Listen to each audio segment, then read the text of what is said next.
Hello and welcome to the third round of the UIM E1 World Championship presented by PIF as 10 teams and 20 pilots prepare to compete in the all-electric showdown to maximise their results at the Adriatic Luxury Hotel Dubrovnik GP 2026. This is the stunning historic venue of Croatia hosting the race boats for the second consecutive year.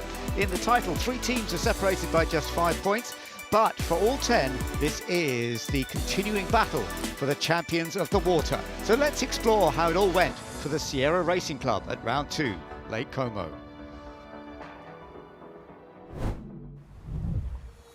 We are in Lake Como in northern Italy with its breathtaking and dramatic mountain scenery. The regal Villa d'Este is the second championship destination of the season for another action-packed weekend. I mean, look. Como, it's in a fantastic place. It's so beautiful. This is definitely my favorite race location. I mean, the scenery is unbelievable and just everything about it, the atmosphere, the fact that you're so close to the fans on the side of the water. I spend my life racing in the deserts as well, so to race somewhere like this is really surreal. All eyes on Sierra Racing Club. How will the new team fare this weekend? With familiar faces to E1, Eric Stark and Katie Munnings are teaming up this year. It's very exciting to start a championship with a brand new team. One of the really different things about our team is obviously working with the Osmond family. Every time you speak to them, you hear something really cool about a spaceship they're designing or parts that they're supplying to NASA. And these boats, I think, they look like spaceships. They look like something futuristic. And then we've got our team principal, Lee, and our performance engineer, Sham. And we have an amazing set of mechanics from Victory who have got so much experience in powerboat. It's so fun to start a new journey and started with Katie that I've known now for 2 years. Racing with Eric is really cool for me. I remember he was one of the fastest drivers coming into E1 from the beginning. When we started, I think I came up to pace quite quickly, and now some of them are faster than me. This year I really need to step up and, look back in my toolbox and see what I have. Oh, that didn't look right. What happened there?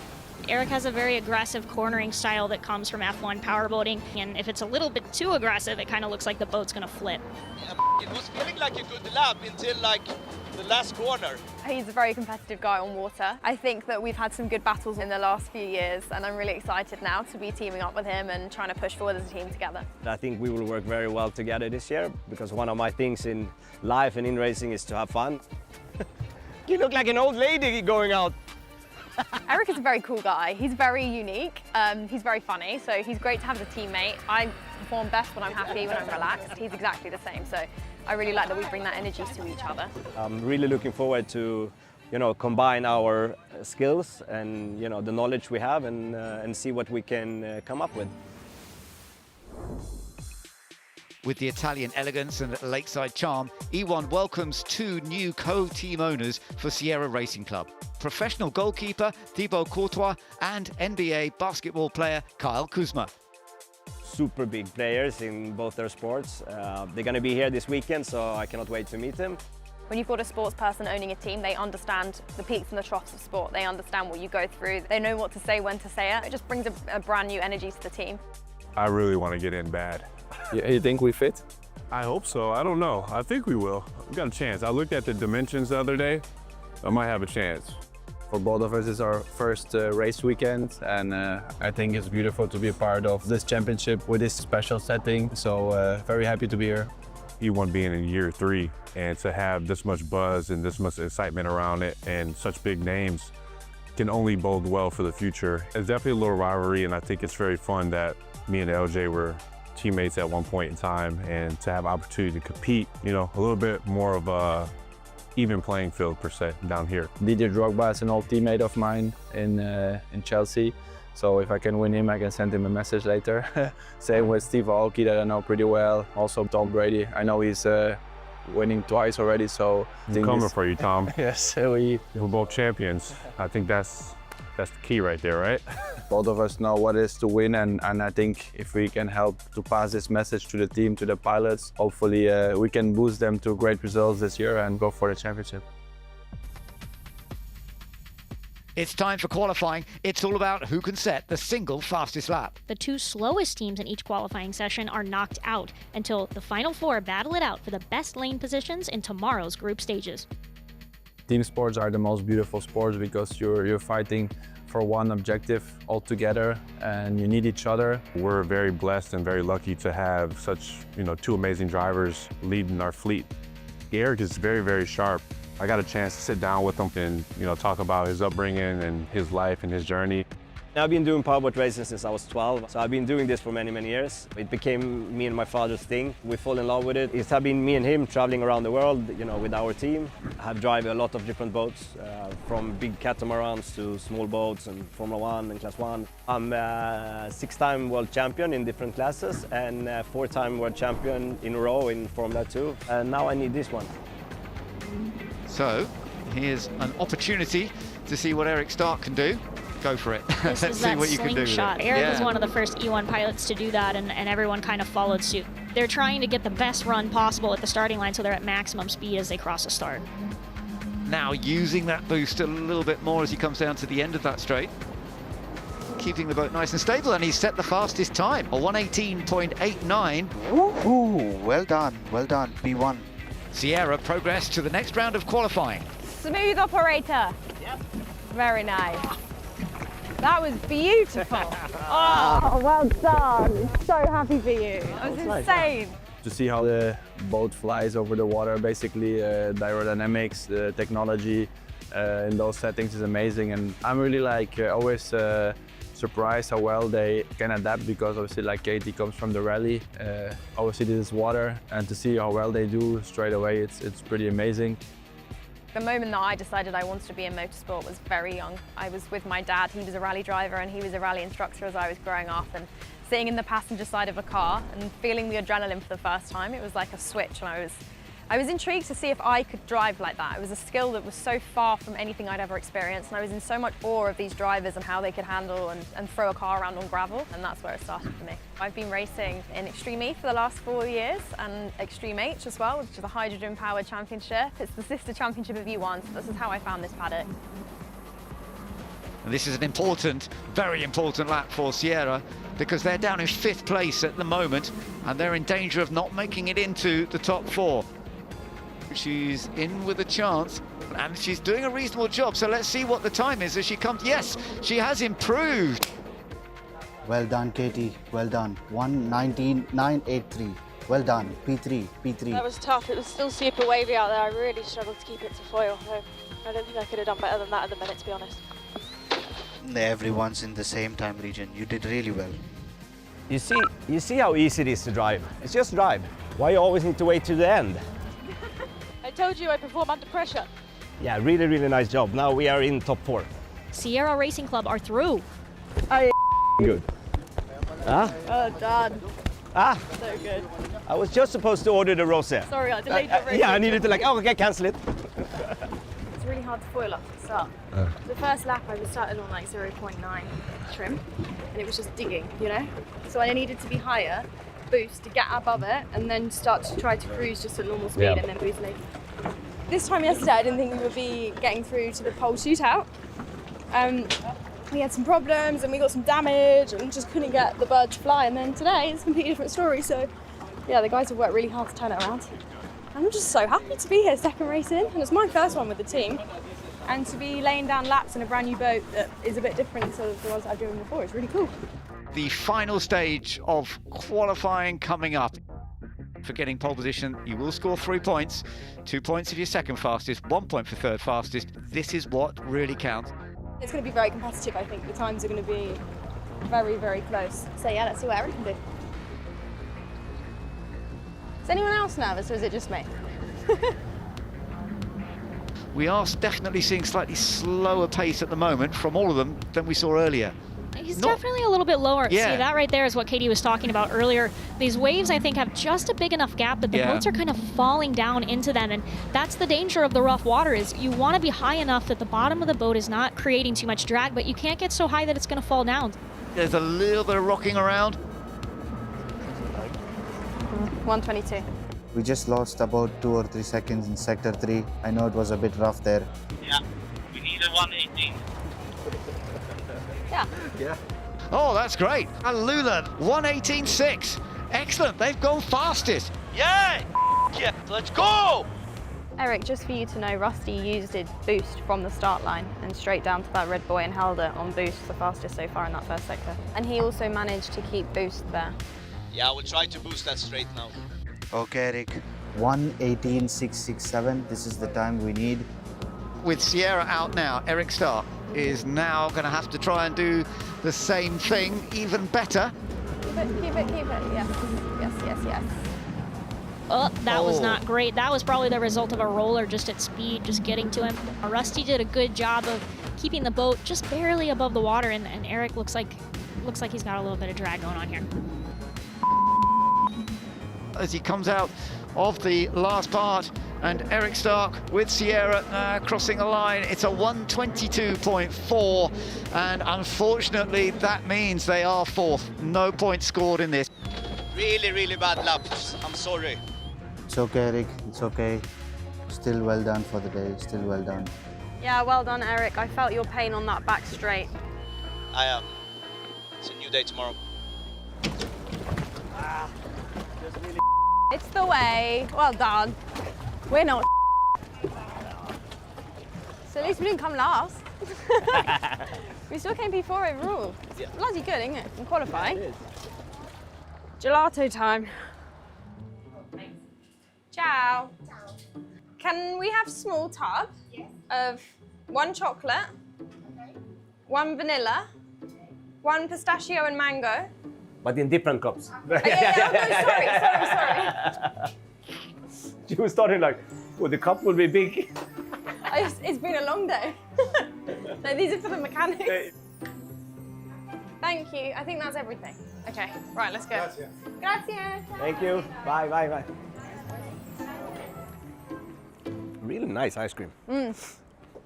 Super nice. I would say it was a decent day for us. I find this new qualifying format really exciting, like the shootout where 2 people are eliminated. It was cool to make it all the way through that because it's super tough, isn't it? The competition is really tough this year. The fun thing with it is that you need to do the lap again and again and again. Yeah.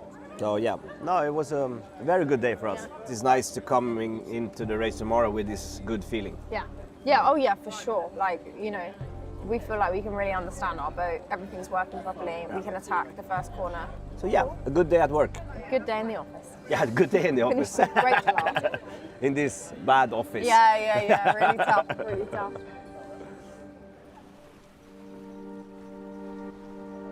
It's race day here in Lake Como, and the teams will be desperate for another chance at glory.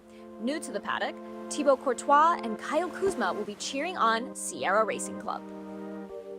We are not doing anything. It is all Eric and Katie. We'll be cheering them on. So just sit there and enjoy the race. Can't wait. To be on the top podium at the end of the day, that would be amazing. That would be the perfect day, and otherwise just to enjoy seeing them race. Group stages up next. If you finish first in your group, you go directly to the finals.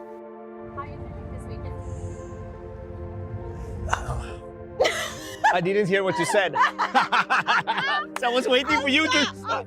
I think that Eric and I have very similar personalities and we work well together. We know the things to say to each other to enable performance to come out of ourselves. We're both very competitive. We both speak the same language in terms of racing. So yeah, we can communicate without having to say many words. What's the game plan, Eric? Yeah, I think the game plan is we start, get in the front, and finish in the front. Yeah, simple. Debrief over. I actually think I get more nervous when I'm watching my teammate race. Like the start line when you're watching all of the boats, when you feel like you can't control it. When you're driving, you're just so focused on each job and each procedure that you have to do. But when you're racing, you just want to be telling them what to do, even though you trust them and they're great. It's just part of being a competitor, I think. Nervous. Yeah. Let's go. Foils up, and that's a good start for Sierra Racing Club. Move to the left, close to Rusty. Team Alula doing a really good job. Sierra in second. Keep your line, just go, focus forward. Look at these leisure boats in the background. That's going to cause so much chop for these guys. Find clean water and get the speed up. I go long lap for clean water, no? Looks like Sierra might be going for the long lap right now. We have 1 long lap penalty, 1 long lap penalty. I think she went too much right in the start. Oh dear. What that means is they have to do another long lap, and that really does cost you. Yeah, so they're saying it was a lane infringement, which means on the start, Katie may have impeded on one of the drivers next to her. In the moment we are P4, we are still in front of Rafa. So Sierra on a short lap. Let's see what the gap is going to be, because it's around 20 seconds before she went on to the long lap. Push. Rafa wants to go short. Push. Yeah, I mean, considering we're doing 2 long laps, we will be right here. Well done, Katie, well done. Push. Sierra will finish in 4th place with Katie Munnings, and Katie missing out a little bit because she started P2. Bravo, well done. Good job, Katie, good job. So what was the penalty for? Was it a jump start or for the changing lane? I mean, if I'm guessing, I think you came a little bit too much to the right. Yeah, okay, sorry. I would describe myself as quite level-headed, seeing the bigger picture of a situation. Very competitive, but also positive. Like, I tried to find positive in every situation. The water's great today. We got a penalty for the start, just like moving out of the lane, which was a shame. We had to do an extra long lap. I took it quite early on so that we could get it out of the way. But I came 4th, so that sets the grid for Eric's next heat. But it's a cool track here, like anything can happen. It's the first time we've had the short and the long at different ends of the track, so really nice. We're getting ready for race 3 of Group A. The winner of this race will automatically go through to the finals. Sierra, they're starting from a P4. Me as a racer, I think I'm quite calm. I'm trying to be maybe a little bit late all the time to not get nervous. I'm not preparing myself super well like other people are, like listen to music and things like that. I'm trying to do things and get distracted, and then, you know, just jump in the boat and do what I need to do. When I get into the race bird, it's an amazing feeling of flying and totally silence. It's a really, really cool feeling. Come on, Eric. They're beginning to get going, and it's all happening straight away. Who's going to be able to get away? Hold your lane. Okay, racing rules apply. You can move in a bit behind Aoki. You have 2 on the inside still. This is going to be tight as they come into the corner. You're still too wide going into the turn. This is very, very tight. Can they get around without actually hitting each other? Come on, Eric. But Aoki missing out a little They've bit. got a Danny Close sandwich back there, but Danny made the right move, cutting underneath Rusty here to get some clean water. They're on your inside passing. You have 3 boat lengths back to Miami. Let's go. Eric Stark in 3rd place. 6 boat lengths back. Focus on clean water. Alula jump start. 1 long lap penalty. Push. That means that Aoki, Sierra are both battling for that all-important potential victory here, because that will get you to the final. Okay, let's get some pace, Eric. Come on. We are about to go on to the final lap. Yes, Eric. Come on. Short lap for the last lap. It's going to be a fight for the line, this. We might get this. Keep it up. Aoki's coming to the line. Push. Oh my God. It's going to be tight. Push Eric. There's Eric Stark. Push. He's going for the pass at the end. Oh My gosh, he may have gotten it. I don't know, that's a photo finish, isn't it? Oh, that was so close. Eric Stark, you cannot count him out. It must be so close. Yeah, that was so close. That was amazing. Eric Stark within 0.3 of a second of Danny Kloss, and Alula Rusty Wyatt finishing in 3rd place. I'm shaking. I thought I had it. We thought too.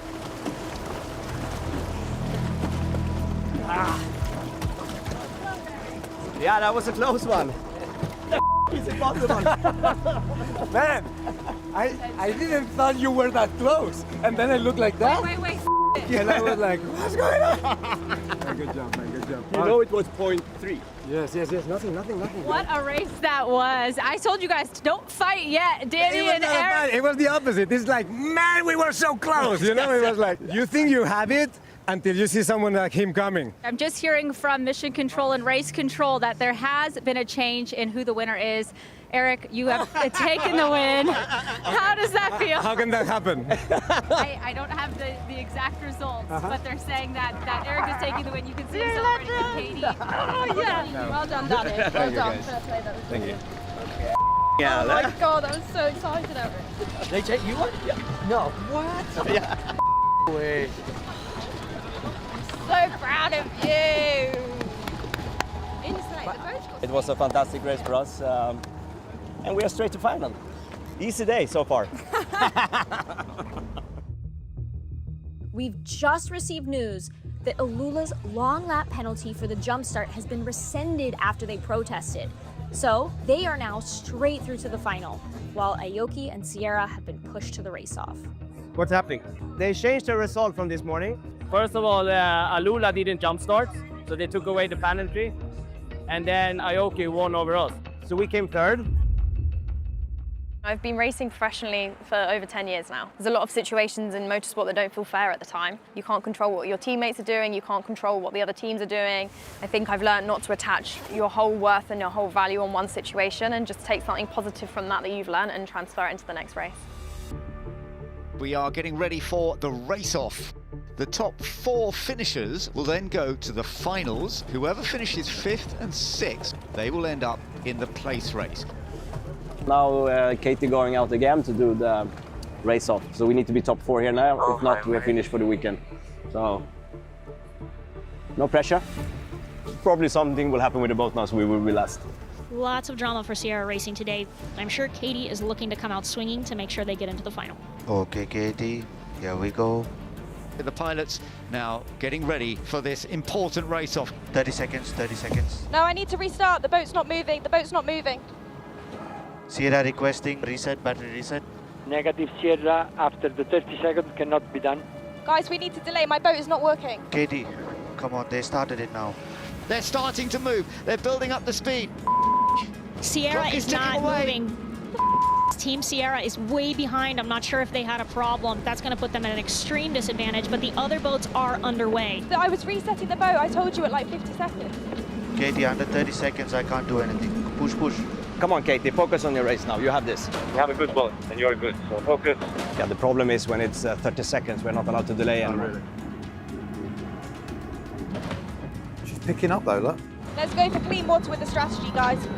Yeah, Katie, get focused, get into the pace. Get free water, you have the pace to beat them. You catch them so well. I do not know what happened to Sierra on that start, but they have caught way up. So that's good for Katie Munnings. She's actually gaining on her former teammate, Timmy Hansen. This could look good for her. I go short lap. I need clean water. Go short, go short. Several of them actually are doing the short lap right now, just to get it done out of the way. Yeah, it was a good decision. She still has a long to do, but she's got the pace. Yeah. You have the pace, Katie, you can do this. We save the long lap into the end. You have no one behind you, so you can just focus forward. We're seeing Sierra take their regular race lap while Monaco's on the long lap right now, so that should allow Katie Munnings to overtake Max here. They may have a little bit of a drag race, but I think Katie is clear. You hate it too. Standing here is worse. Yes. It'd be all right if you were in there. I think long lap now. So Sierra going on to the long lap now. It's tight, it's going to be tight here. Here we have a drag happening right now. John Peters is making the pass on Katie Munnings. Come on now, Katie. We need this perfect lap. 2 boats in front of you have long lap to do, so... Get the speed up. On the long lap now are the 2 leaders, Aoki and Miami. But just look how John Peters is getting out so comfortably. No, I think we're done, aren't we? It was a good fight, though. Winning the race off is Blue Rising. John Peters has done a fantastic job. How did Blue Rising win that? It's John Peters. Yeah. That means that Miami and Sierra will not be in the finals. Wow. Yeah. That's so disappointing. I'm sorry, Katie. You did a really good job there. It's not easy when you're 1 straight behind from the beginning. Yeah, to be honest, I thought I would be able to catch, but then the dirty water was just so hard, so rough. Next one. We were happy this morning at least. We felt a little bit happiness. Silence. I wouldn't say I'm a bad loser, but you know, no one likes to lose. But in motorsport, you're losing more than wins, so you're getting quite good at it. Never mind. Good effort. 20 seconds to go. The tops where you are in the top is normally quite short, and the downs are longer, so you learn how to react for it. And for me, I can be a little bit mad, but after 10-15 minutes, it's gone and starting to look forward for the next one. Oops, sorry. Oh my God, I was screaming in the radio. Stop the race! I don't think Sham heard you on the first one. Today? Well, it was going well until we got really unlucky. Yeah, a really roller coaster weekend. We're counting down to the place race here. It's a pretty even start. Cut in front of Miami, follow Drogba.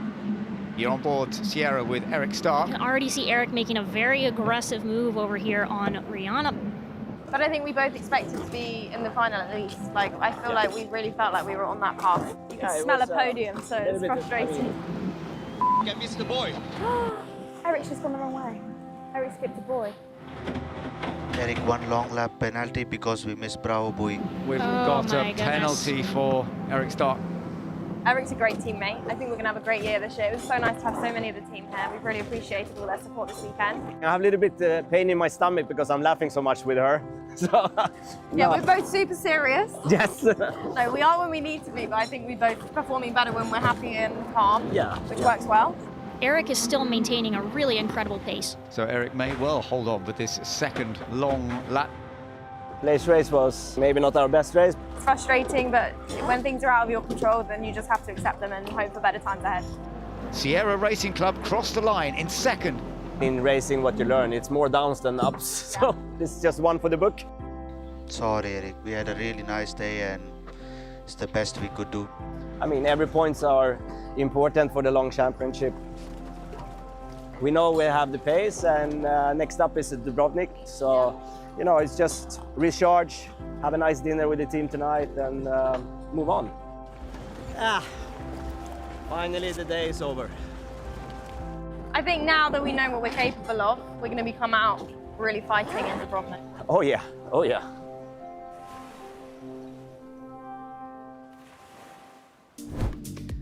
And now the E1 Championship is all ready to compete at Dubrovnik. It's going to be another fascinating weekend to see how it all goes.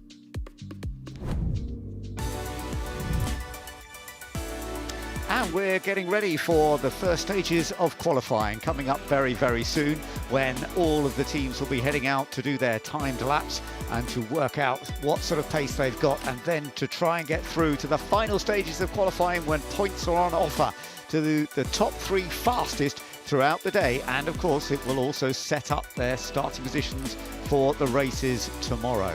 And everybody just getting the feel for this wonderful venue, Dubrovnik, the city in southern Dalmatia in Croatia by the Adriatic Sea, with incredible history. The old city of Dubrovnik, inscribed as the World Heritage Site in 1979 by UNESCO. So incredible historic position, no doubt about it.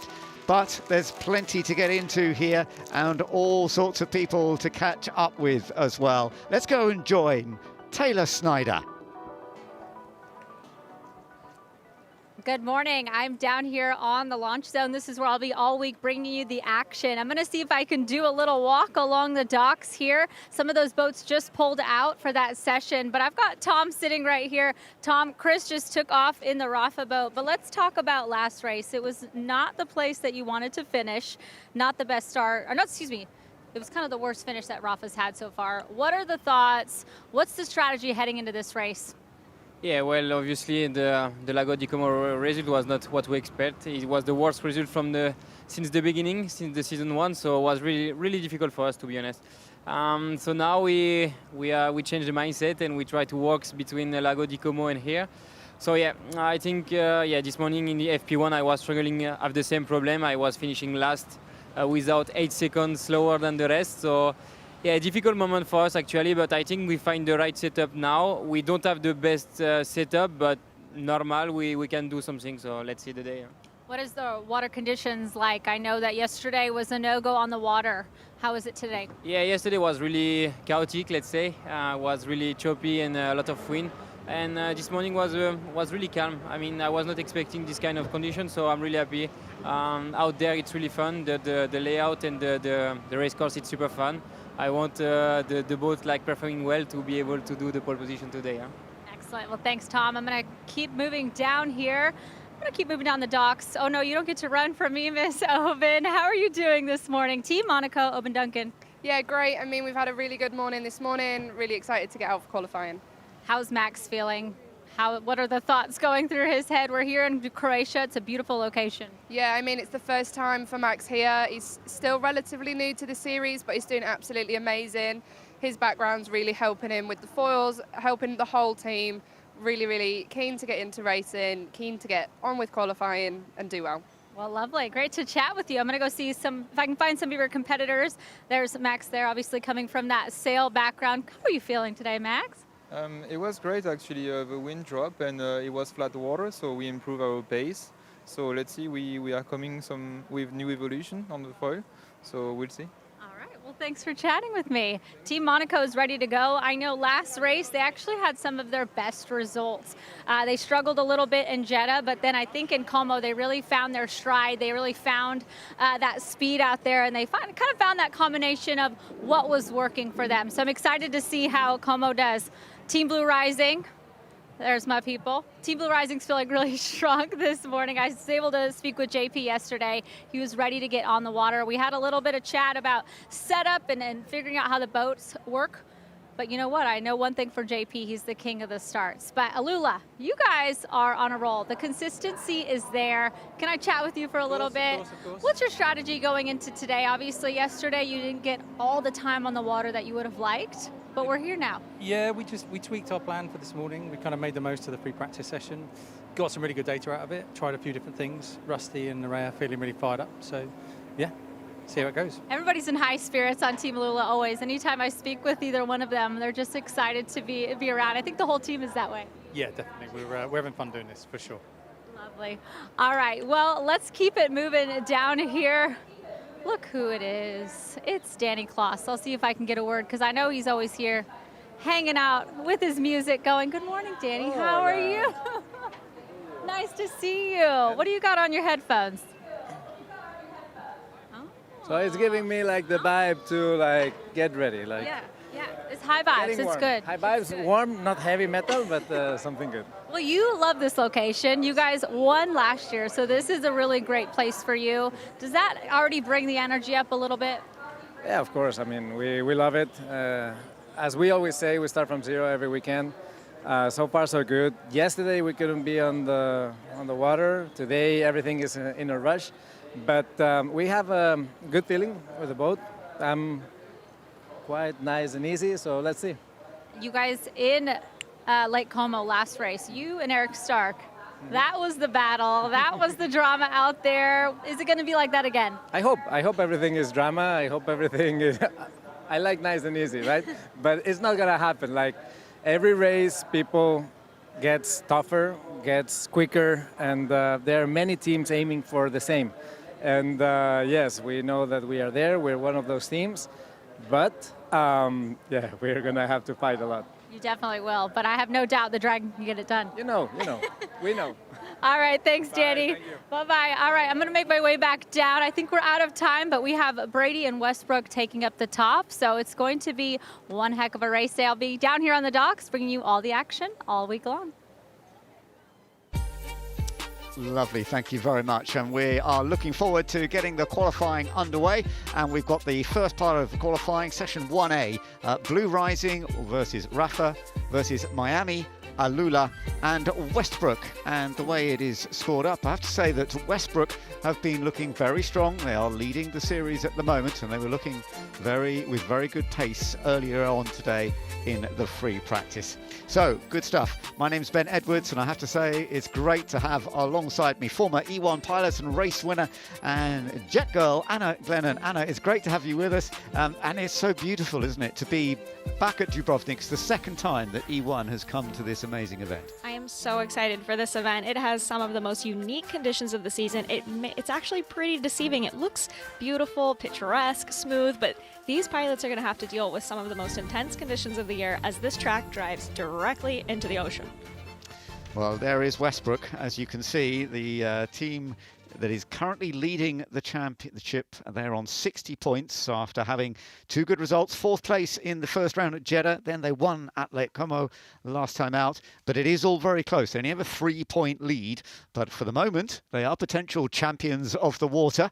We are now getting into a qualifying session just about to begin.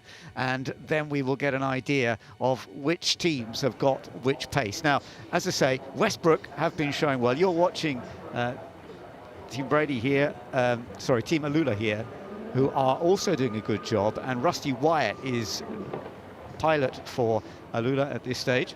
So Alula has a great strategic advantage here. They jumped out early to get onto the track, onto the course, before anybody else is out there. So Rusty Wyatt is not dealing with anybody's spray, wash, turbulence. So this should hopefully help them get a faster lap. So that's, yeah, it's good to see. As you say, Alula have done well here. The event last year finished in 3rd place. And so we shall see how Alula get on. And they are doing well in the series reasonably well so far, running 4th overall.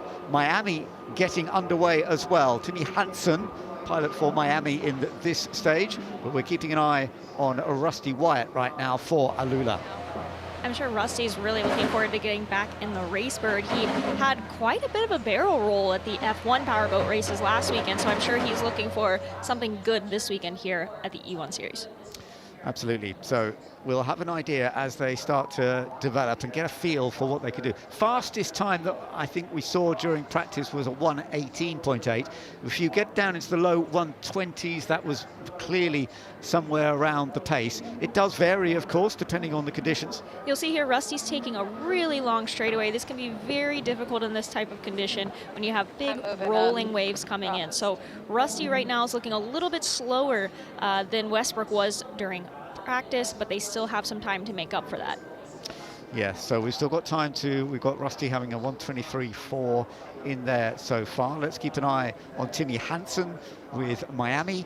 Now, let's see whether this is... Miami were not showing great pace in the practice sessions. Timmy was 4th out of the 5th that were competing. Let's just see if this one is going a little better. You can see the Racebird twitching a little bit across the start straight here, and that's kind of what I was speaking about earlier. A little bit faster from Timmy Hansen, but not quite as fast as what we were seeing earlier in practice. But I think this long straightaway is going to be a really interesting spot for these Racebirds because it's going to be easy for them to fall off the foil as they get into those rolling waves. But now, let's see how Sarah is looking, if she can match the pace that they had in practice earlier. Absolutely. Well, Sarah Price is obviously very talented, and they are in very good shape at the moment in this series, leading it the way at this stage. Sarah, the American, 33 years old, and who has won Lake Como both in 2024 and in 2026. I think some of Westbrook's strategy here not only has been consistency across the board, but they haven't been hyper aggressive about getting up on the foils. They're kind of in that sweet spot where there's not too much drag, but they're not so high up on the foils that they run the risk of falling down. So I think that's really helping them keep the pace. Makes sense. Riding on board right now, and we can also keep an eye on how they use the boost as well on the system, because remember, this is all electrical, these race boats, and you don't get the sound, of course, except for the water, which are always very enjoyable. When we're on board, you just get the sound of it through the water.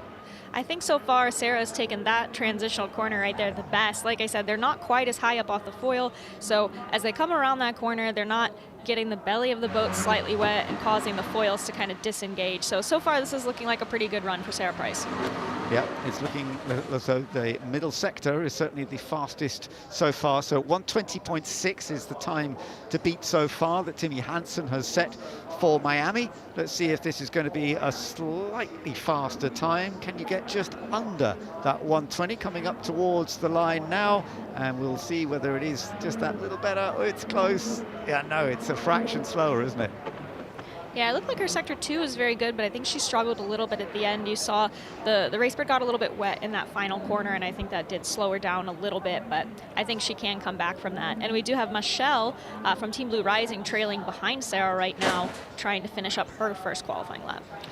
Okay, so we'll keep an eye on Blue Rising, Michelle Alabedan, and the team Blue Rising that she shares with John Peters, who is very much involved in the whole team and been doing this for a long time. We'll see how they get on. Just bear in mind when you're looking on the screen, the teams at risk, it's very early. You can't really, a lot of them haven't set times yet, and also we need to go through plenty of stages before the teams are really in risk. But it will be the bottom two when we've gone through 4 stages, who will then not make it through to the next part to try and score points in qualifying. Not the best lap for Michelle, but out of all the race birds that have been on the track so far, she had the best drive coming from that final corner to the finish line, but she fell off just at the end. So if they can clean that up, I think that she may shave a few seconds off that time. Right, well, we'll see how Rafa are going to be getting on, because they were struggling a little bit earlier on. At the moment, they haven't set a time just yet. But Team Rafa, they've been going through some ups and downs. They had a technical problem last time out, didn't they, in Lake Como? It's really been a series of challenges for Team Rafa, which is really unfortunate to see because they have been some of the fastest qualifiers in the past. I think they're still kind of recovering from the ripple effect of the big crash that they had last season, unfortunately. So I think they're just trying to get the race bird back to balance, back to a competitive edge. So we'll see what they can do today. But, you know, I don't want to have bias, but my fingers are crossed for these guys. I'd love to see them have a better weekend. Yeah, it would be good for Team Rafa. Let's see if Chris Lazaraga can make this work a little bit better. The 33-year-old Spanish competitor. She is in her 3rd season of E1, so she knows it well. Won at Doha in 25. You could tell as she was coming around that corner, the boat was kind of dipping into the water, and I don't think that was anything that Christina was doing. I think that's just the waves that we're seeing on that back corner. I think that back corner is going to have a lot of strategic play as the pilots try to navigate through there. They've definitely got their work to do, though, haven't they, as you say, because they've had a tough time. Let's see whether they can just turn it around this weekend. It would be wonderful if they can. Into the final stage, and there's potentially going to be up near that top level, 120.6, still the time to beat at this session. Yeah, she's got the race bird. It sounds like she's got the race bird under boost. You can kind of hear that nice whine, but you can see the belly of the boat's just getting a little bit too wet, and it creates a lot of drag, which slows them down, or it makes the boat hop like that. So not ideal, but I think it was faster than some of the other times that we saw. So who knows? Maybe Tom could come in and clean that up, or maybe Christina has a better lap in her now. I agree with that, because we saw some quite big gaps actually in the practice sessions. They're now getting much closer. We've now got 4 teams there separated by just over a second. 1.14 seconds between the top 4 teams so far, but we've got plenty of time. We've still got 7.5 minutes remaining in this session to put in some extra lap or an extra lap to see what they can do. You only get 2 flying laps, don't you? So you've really got to get it together, get that 1 flying lap, then talk to the team, work out what you can change. I think the most critical element on this track is it's one of the largest straightaways that we've seen all season. So the drive from the final corner all the way to the start-finish line is really critical, because that is probably where the race bird is going to fall off the foils, and you're going to scrub a lot of time. So I think the team that can keep the race bird on its foils, flying smooth, I think that is the team that's going to have the best time here in qualifying today. Okay, well, let's see how this goes for Rafa, for Chris Lazaraga, currently in that 4th position at this stage. And remember, we've only got 5 teams in this group at the moment. That's why you're seeing a whole bunch with no time, because that'll be in the next group that we get that batch, and then we start to add them all together to see where they are. But at this point, Alula are slowest, with Rusty Wyatt at this slight point right now. Timmy Hansen back up to pace once again, and he has already set the pace at a 120.6. So let's see if the second flying lap is going to take them even better. Yeah, Timmy seems to be in a good spot on the foil. You know, as he's driving through here, you'll see the boat get slightly upset as he was coming into the face of a few waves, but he kept things pretty stable. He's not getting the wings too wet through the corner there, but you can see the boat kind of dipping right there through those waves. So that is going to slow them down a little bit, but he seems to have things under control. So a man who grew up in the world of rallycross and then into rallying himself, but also a factory racer. But what do you think? You can see right now the boat is kind of coming into these parallel waves here, and it's just dragging so much that's really going to slow him down. Oh. The belly of the boat is getting quite wet there, so we'll see. He might be able to clean it up in the last couple seconds with a good drive to the finish, but I think, see, the boat's just getting a little too wet. And that is what's tricky about this track here, Ben, is that there are waves coming in towards the shore, and the race birds are heading into those. It can really slow the boat down, but if Timmy can get a good drive here at the end, it may still be okay. As you said, this final section is very, very important to try and gain that little bit more time. It's going to be similar, 1:20.5, so actually goes a fraction faster. So as you mentioned, that last section out of the last turn, that is important, isn't it? Because the other bits weren't so good, but he actually got that right. Yeah, he got a good drive at the end, and I think that kind of helped scrub some of that lost time from the racebird coming off the foil there. So, like I said, consistency is key, and if you get the racebird height in just the right place, I think that can help compensate for some of that. Well, Sarah Price for Westbrook, this team that are doing so well in the series so far this year. She's got almost a smile on her face as she's trying to put in an even better lap. Yeah, Sarah's definitely one of the most chipper people in the paddock, for sure. She always has a great attitude, and you can see from Team Westbrook that as a whole, they have a really good attitude, and I'm sure that contributes to race day for them. Yeah, you can see the determination on her face. She raced in dirt bikes and racing cars, into rallying, and then into boats, and multiple in the Dakar. Did a good job at Dakar earlier this year, second in class in the Defender she was competing in. Let's see what this time is as she comes over the line. It's going to be slightly off yet, 1:22.08. Looking at the kind of external overhead view of the track, you can now start to see kind of the faint outline of some of those really big rolling waves that these pilots are dealing with, and I think that's just going to get worse throughout time today. Well, let's see. She's currently second fastest, so that's okay if she can hold on to that.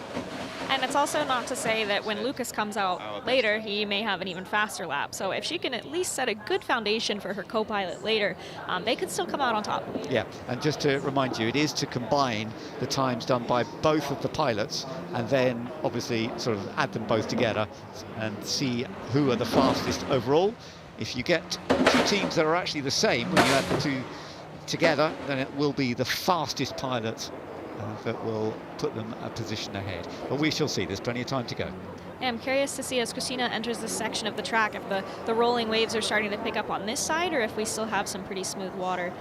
You'd be able to tell right about here. No, I think things are still pretty flat on this side of the track, which I think we've kind of noticed from where the fast sectors are landing. I think most of them have been earlier on the track. So I think, like we were talking about, after this transitional yellow marker right about here, I think we're starting to head into the parallel waves that I was talking about. So on this side of the track, they're running alongside the waves, which can upset the boat. As they enter this left-handed corner at the end of the track, they're going face first into the backside of the waves, which is very upsetting for the boat. And then finally, they're running alongside them again on that really long straightaway. So this second half of the track is very difficult. Well, it's a good middle sector, so Chris Lazaraga got a chance to move Rafa up from 4th position. She'll see in a sec. Meanwhile, Rusty Wyatt is back out for Alula because they're down at the bottom at this stage. So let's just see how this goes for Chris Lazaraga. Over the line she comes, and it does move her up. 1:21.23, so she goes into 2nd position, and that pushes Westbrook back down into 3rd position. Looks like Rusty's giving it another go here. Let's see if he could clean it up from earlier. I'm sure he's not satisfied with the time that he had. He's coming into that tricky section that I was speaking about earlier, so let's see what he can do. Absolutely. Let's have a view. Rusty Wyatt really needs to put together a decent lap if possible. You can hear the bash there. Yes, yeah, if you're wondering what that banging noise is, that is the sound of the water against the hull in this racebird. So when you eliminate the sound of the engine, all you hear is just the rush of the water moving against the hull. This is not looking a particularly good lap, I have to say, and it does look as though Alula are really struggling with the setup on this one. Yeah, I think it's quite difficult for these pilots when they come into new conditions, regardless of your background, you don't get a ton of time in the racebird. So when it comes to jumping into difficult conditions like we have here in Dubrovnik, it can be very hard to adjust. So you may see some of the heavier hitters kind of struggle at the beginning, and then they may come out swinging, later in the day or on Saturday as they kind of get grips with the situation. Absolutely. Yeah, that did not go well. He's not happy. Rusty does not look happy. He's not a guy you want to make mad. I can imagine. That's not a good start to the weekend. But as you say, whatever happens today in qualifying, it can make a difference for your starting position for the races. But if you get the race boat absolutely rejigged and sorted for the racing, you can often go to the front. So today does matter, but tomorrow's the big day. There's also a chance that, you know, we arrive tomorrow at the track and it's perfectly flat and beautiful and there's no difficult conditions. But for now, it seems like we're going to have a pretty tricky qualifying day. So Blue Rising going now as Michel Alobedan goes for it once again, and we shall see if they are able to actually improve on fourth. Just getting over the line before the session ends, I think. Yeah, so long as they cross the line before the timer runs out, they still get their time. So it may have been a strategic play for them to kind of wait until the final moment to get clean water again. Similar to what Rusty did at the beginning where he jumped out ahead of everybody, it may have been Blue Rising's play to wait until the end when everyone was gone to try and get Michel the cleanest water. That is the condition I was talking about earlier, where we're starting to see these big rollers come in and the race bird kind of skips over them, and you want to try and keep the boat as level as possible. And Michel had a few big slams there, but she still stayed moving forward with momentum, so she might be okay. Yeah, that actually, she dealt with that quite well.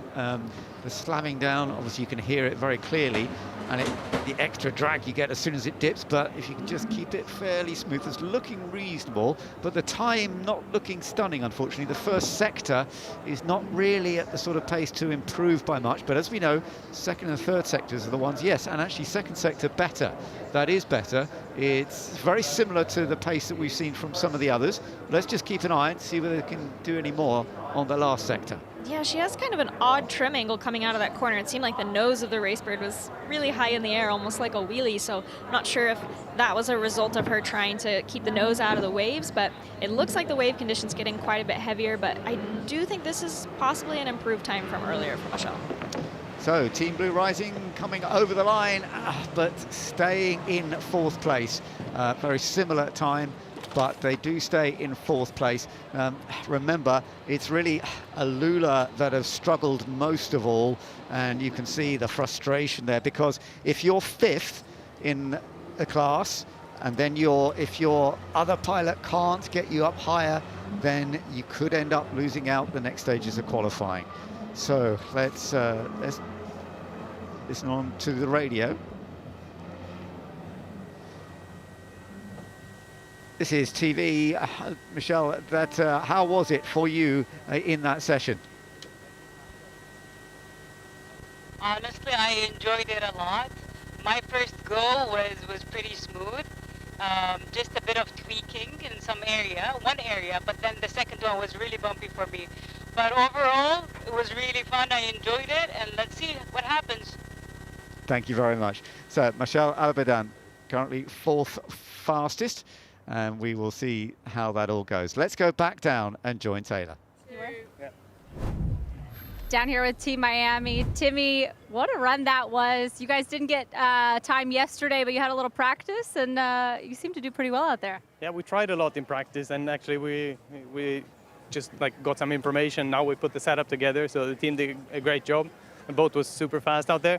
I didn't put the best lap together. I hit some rollers on the back straight, so I hope we can stay in for a while longer because I want to keep working on this lap. But it was good for now. I'm really happy. The excitement is there, and you've got your teammate over here, but it's going to be one great weekend. Thanks for chatting with me. Thank you.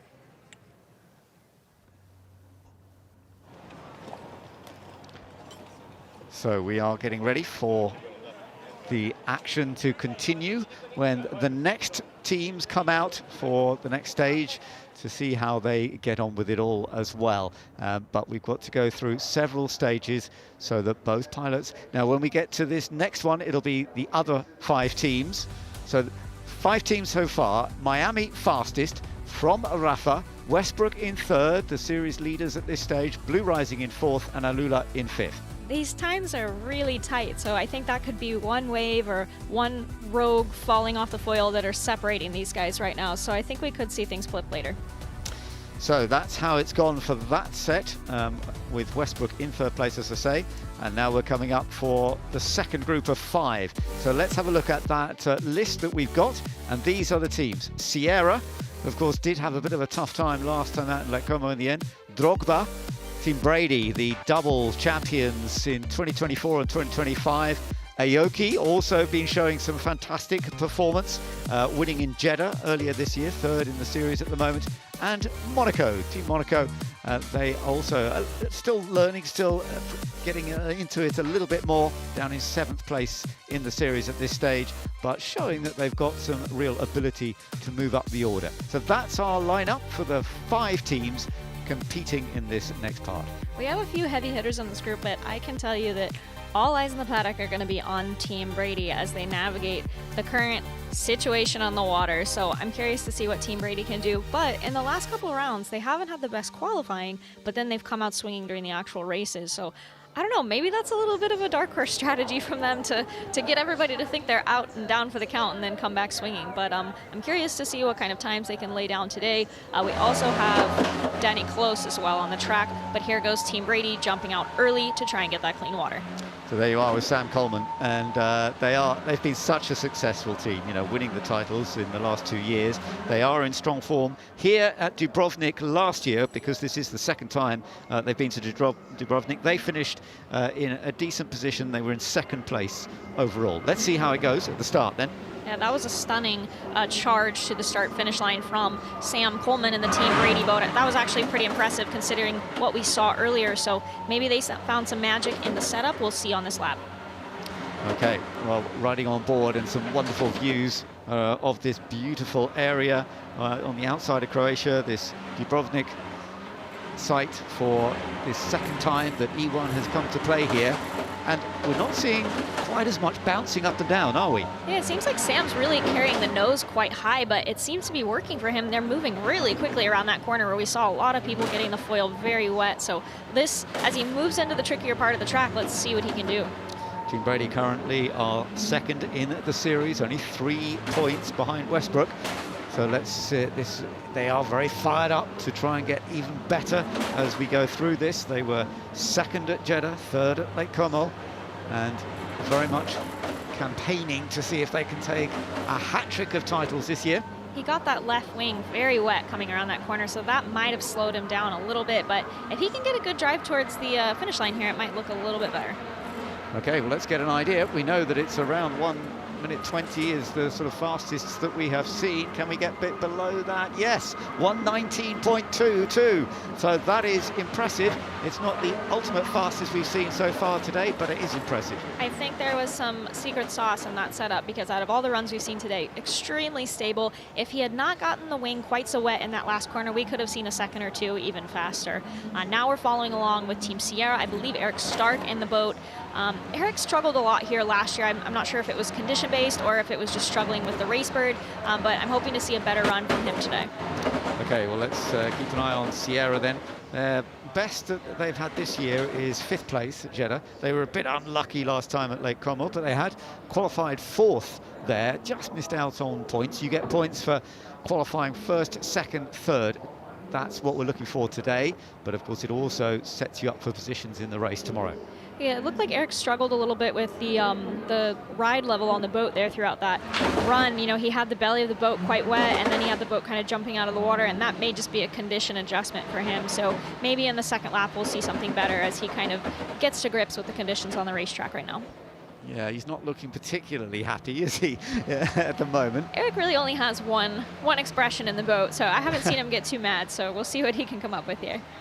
38-year-old Swedish competitor who knows what he's up to. Now we're about to see Aoki come out. Now Aoki shown some good pace in practice so far today already. They were initially 2nd fastest in the 1st of the practice sessions, a little bit slower in the 2nd one, but let's keep an eye on this. And it is Danny Kloss who is in this session. Historically, Team Aoki has had one of the most well-balanced race birds in the series in the last 2 years, and I think that's played a lot to their advantage, where Danny may lack the on-water experience that a pilot like Sam Coleman has. You know, he has a boat that is so well-balanced that it can be a lot easier to drive.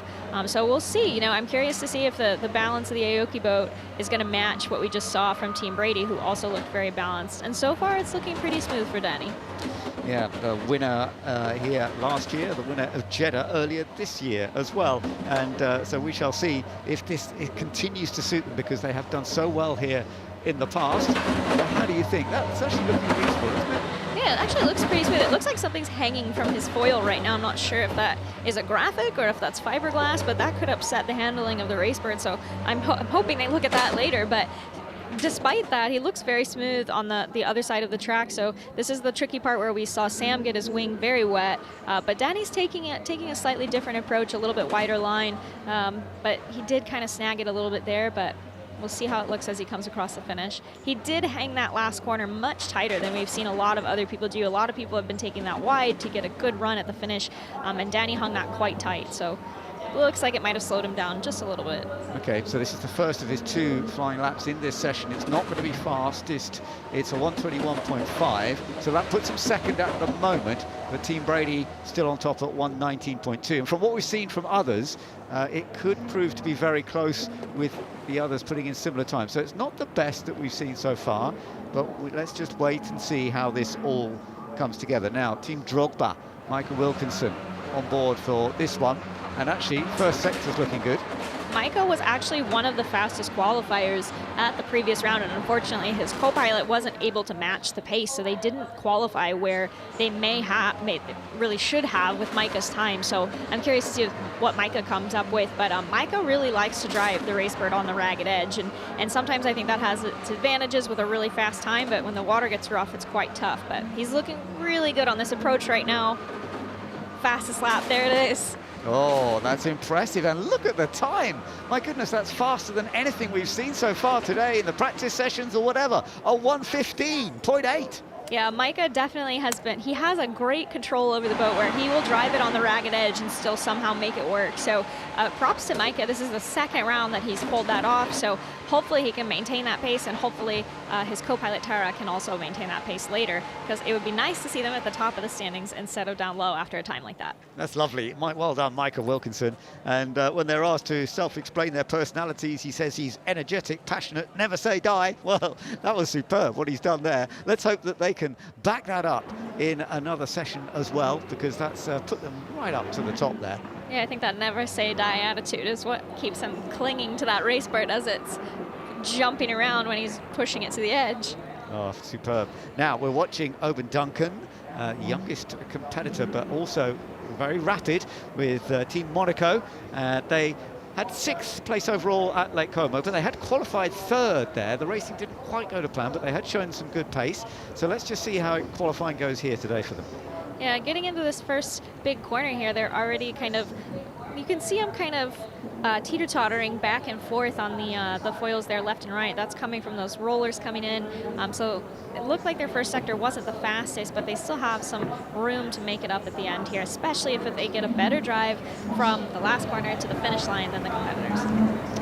So 20-year-old from the UK, she's certainly getting a good understanding of all this. She has been competing in E1 since 2024 when the series began, so she has learned a huge amount about how to make it work. What do we think? Open really sank that last corner very deep and then came in kind of tight on this buoy here to straighten things out. So I have not seen that line yet. You know, it takes a lot more real estate to go that far, which can spend some time, but as she straightened the boat out to get a better drive, it might pay off, but it's not looking like it, unfortunately. No, it hasn't quite worked out, has it? As you say, coming across the line, 124.9. Unfortunately, that puts them down in 4th place in this group, but down in 9th place in the overall combined standings that we've got when we've got all 10 teams together. So that is a bit of a painful one. They will get a second. All of these 5 that we've got out in this session, so we've got Drogba, Brady, Team Aoki, Team Monaco, as you can see there, and Sierra Racing. They will all get a second lap in this session with these same pilots. And we know that Sierra is already about to head back out again, so we shall see how that one goes.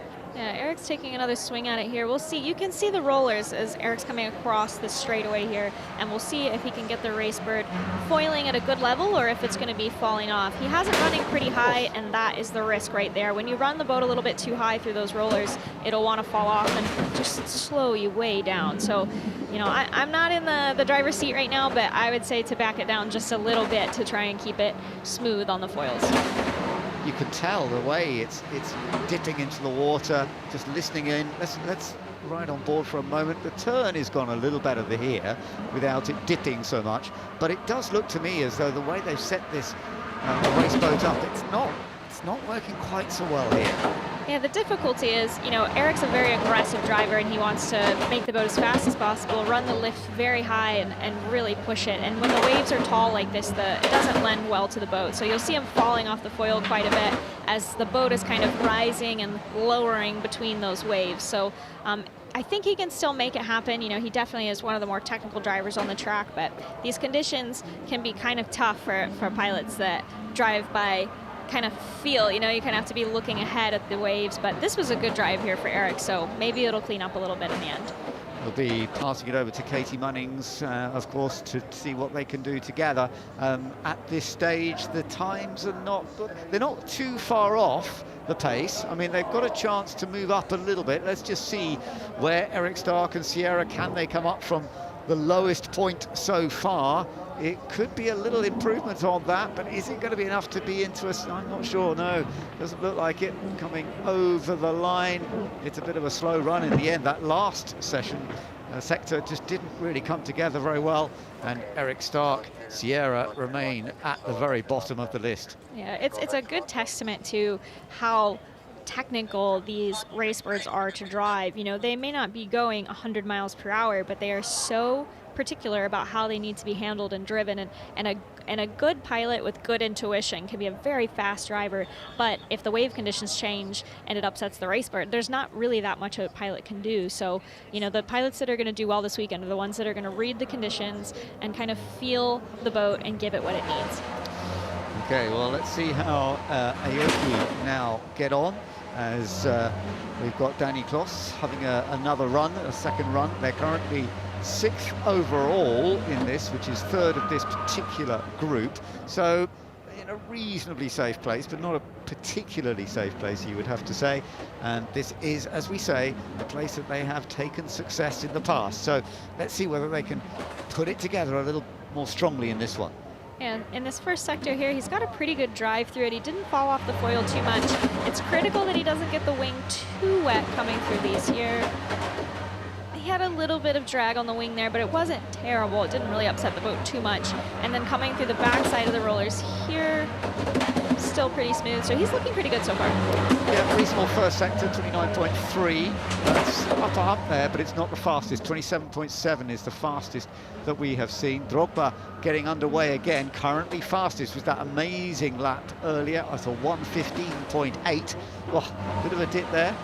Yeah, that wasn't too bad. You know, really, if you get the wing a little bit wet, it's okay. But once you see it getting kind of over the top of the wing and near the cockpit, that's really when the boat is starting to slow down. So, you know, Danny's handling it pretty well. I don't think he's running as fast as Micah was earlier, but that might have been a miracle lap for Micah. If he can duplicate that, I will be absolutely blown away. That could have just been a Hail Mary.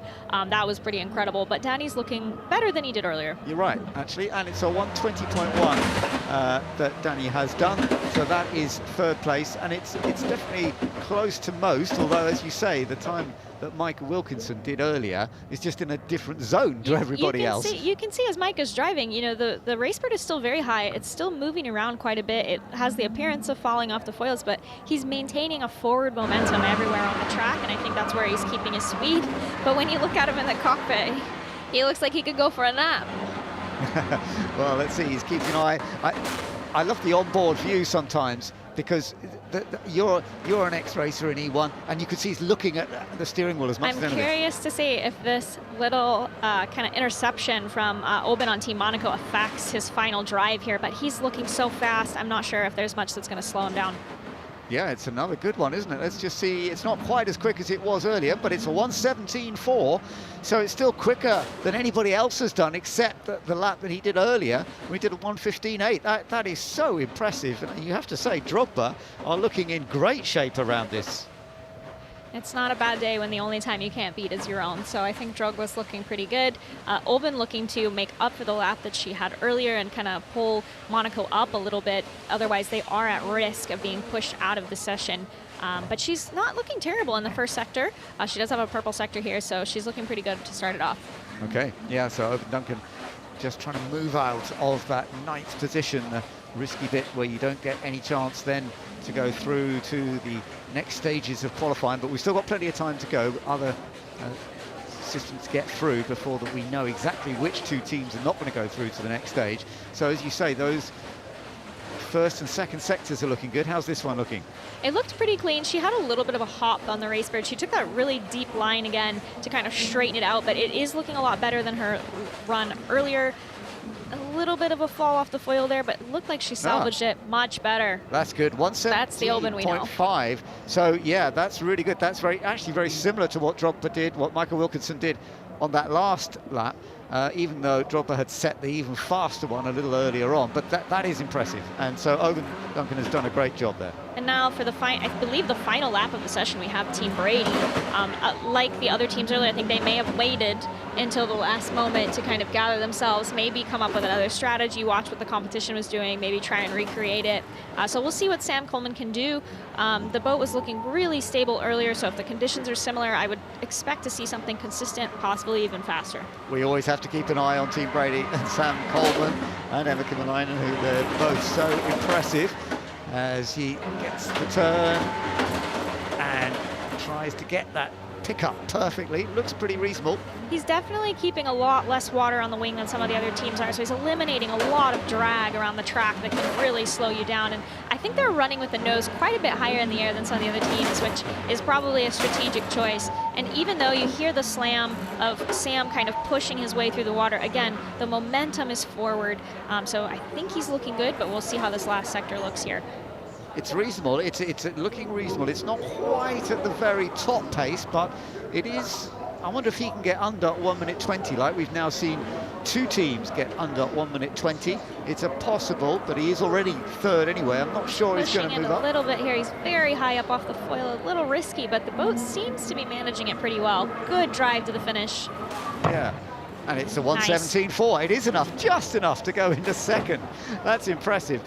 Two teams have got into the 117s, Team Brady and Team Monaco, but it's Team Drogba that has certainly taken the advantage on that opening fast lap, the 115.8. Like we've spoken about before, the fastest race bird is the one that's the highest out of the water, but it runs the risk of falling down and getting those hit the brakes kind of moments.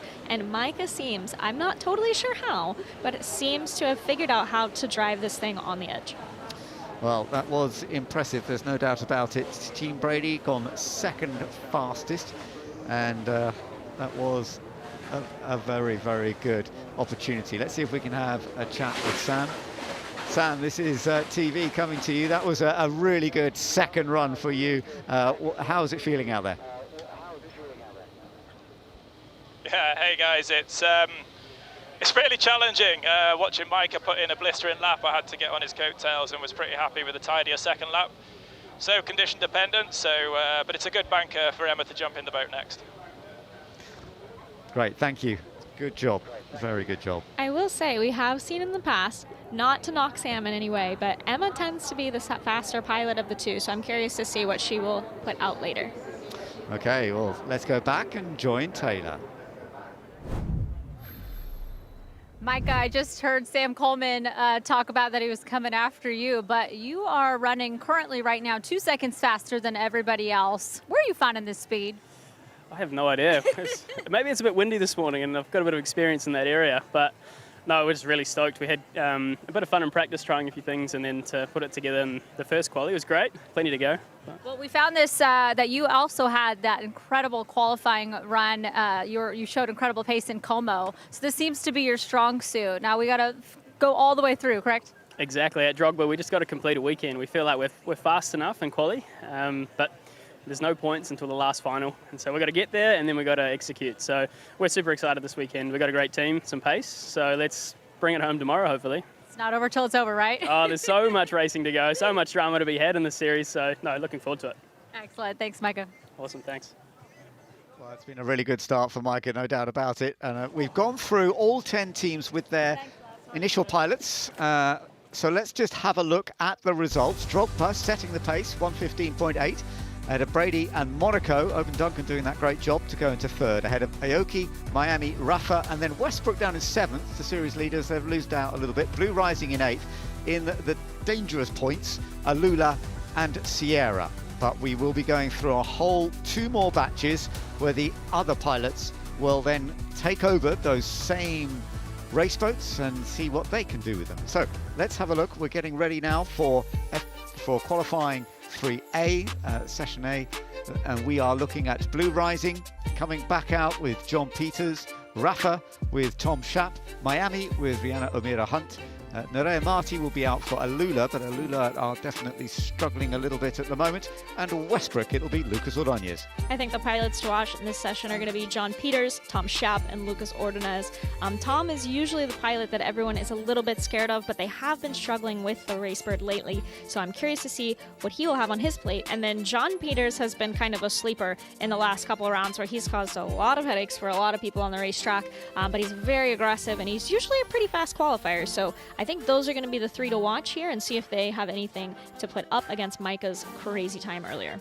Yeah, this is going to be interesting. And there you are, in fact, on board with Lucas Ordóñez. He did a 1:18.8 earlier in free practice. So he was the fastest earlier on today. But free practice just was a chance for them to get an experience for the track. But Miami it is that's starting. So Rihanna O'Meara Hunt she's going to set the pace initially for this group. Miami at this point still need to see what they can develop over the next stages. Of course, Timmy Hansen was in it earlier. And you can already see the Racebirds kind of twitchy through the water there, and that again is coming from those rollers as the Racebirds kind of trying to decide which way it's going to go with those waves. So hopefully she can figure out how to navigate that. It's not really even a driver thing so much as it is just, you know, kind of working with the water around you. Absolutely. They are currently in 5th place, so they're in a reasonably safe position. But Rihanna O'Meara Hunt has to back it up. You've got to add the times from both pilots, put them together and see overall which set the fastest as a combination. Then when we get into the next parts of qualifying, they will swap over between pilots. So 29.5 into that first sector. How's it looking so far? I think possibly the water's a little bit smoother during this particular run. She hasn't had too many big upsets here. She had a little bit of an odd off in the middle of that corner there where she kind of started going straight for a moment. So I'm not sure if that was a kind of a condition spin off there, but her drive looks pretty good through here. Again, you can see that focus sometimes, not just looking out of the window, but looking down at the steering wheel because you're assessing stuff, aren't you, all the time? It looks like Miami has some tape on the wing there. I'm not sure if they have some foil damage or what's going on there, but they definitely have some kind of duct tape or something there. So hopefully they're not running into any issues. Okay, a little bit of clattering coming into the final stage here. So not under 1:20, unfortunately, because that's the sort of target that you want to be doing, and that's not a good lap so far, really, because at 1:25, that's going to put you down a little bit once everybody adds together. So, yeah, let's see whether hopefully Rihanna will be able to do a second better lap a little bit later in the session. That guy on the right there is actually power boating legend Steve Curtis, so you know they have someone that definitely knows what they're doing kind of at the helm of that team. Really smart guy. He's done some legendary stuff in power boating all around the world, so they have good guidance behind them. Okay, well, they can now have a bit of work done, focus on what they can change for the second fast lap that she will be able to do in this session. But, well... I was surprised that John Peters didn't bully his way to the front of the pack there. He actually did that to me here last year in Dubrovnik. I went to take off, and the next thing I knew, I had John Peters next to me. So I don't think I've seen that before in qualifying, but John Peters is taking to the track now, and he's definitely usually one of the leaders in qualifying. So we'll see how he compares to his counterpart, Michelle, who ran earlier.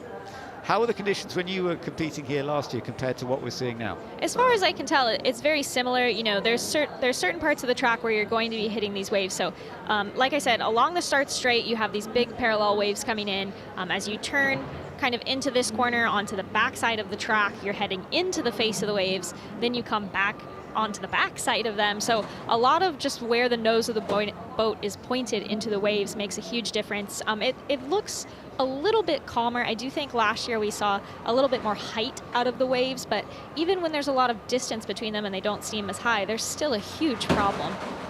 I'm enjoying watching this one so far. It's looking pretty neat. That drop to get through the corner, picking it back up again, and yeah, a decent first sector. John has a pretty aggressive steering style where he'll kind of hook very quickly into the corner and then bring the boat back out of it. And that helps, again, eliminate that drag. So like a nice sweeping corner may lead to more drag, but a very sharp kind of aggressive dip into the water, the boat will bounce back out of the water, and that usually leads to a quicker corner. So you can see he doesn't have quite as much drag on the wing as some of the other pilots have, and that can make a much faster lap. That was a sharp corner there. Wow. Yeah, that was at the turn that he did there. You can see the ripples kind of across those two corners there, and that was some of what he was dealing with, but he's still got a good run towards the finish line here. Okay, can he get under 1 minute 20 like we have seen a few teams do so far? Just coming up towards the line, it's going to be... Might have lost it with that little dip right there. Yeah, it is a fraction under 120, 1 minute 19.6, so it's a reasonable run. And for this particular session, he goes fastest for the moment, but we've still got 3 more teams to set a pace in this one. He's definitely a danger to the other pilots, because had he not had that little rodeo moment in that final corner, he may have shaved a second or two. So definitely keep an eye on him later. But Lucas is running right now, very consistent overall. Curious to see if he will have a faster lap than Sarah did earlier. Absolutely. So let's see if he can do this. The winner last time out at Lake Como. In fact, both he and it's looking pretty close. Yeah, absolutely. So we shall see if this is, yeah, absolutely. It's a good time, 20.3, but it's just outside that 120 zone that we are seeing the fastest lap. So it's not quite there, but you just got to get yourself into a safe position, and that is a relatively safe position at this point. Overall, I think we're seeing kind of similar times here. You know, Westbrook is very consistent, so I'm curious to see if the other teams are going to get closer to their co-pilots' times earlier, or if there's still going to be that gap, because between the other two teams that we saw, John had a pretty big gap. There was a pretty big gap between the two Miami pilots, so I'm curious if they'll tighten up that gap or if we're going to see a pretty consistent gap here. Now, Tom Schaap for Rafa, with Rafa struggling a little bit, but they are into a reasonable position. They're in 7th position at this stage. Let's see, because we know that Tom has that ability to really put in some very rapid laps sometimes. Yes, Tom's a similar driver to John Peters, where he has a very aggressive steering style where they're going to keep the boat as flat as possible. If they are going to corner very hard, it's going to be a very rapid kind of snap through the corner to keep the boat dry. So if anybody could make a fast lap with a slow boat, I think it would definitely be Tom Schaap. Absolutely, he's got so much boat racing experience in his world, and when it all comes together, he can definitely deliver some remarkable results. Now, that first sector is very much in the mix with everyone else. It's not a particularly quick first sector, but let's see how it goes the latter part. The boat is looking very stable. I know at the previous race, they had felt that their Racebird was undrivable, so maybe this is at least an improvement. You know, they're not in one of the backup boats, which is a good sign for them, so maybe they've made improvements. You can see that's what I was talking about, the drag on that wing. You know, Tom can probably barely see out of the cockpit when it's doing that, so lots of drag right there. Definitely slowed him way down in these last moments here. Almost feels like he's doing a kind of secure lap at this stage, just to make sure they don't end up in that bottom 2 group, and because once you get through to the next stage, you can maybe take some more risks. Let's just see, a 123.2. He loses out a bit actually on that last sector, but it's put him into 3rd in this particular sector, but they are still in 7th place overall.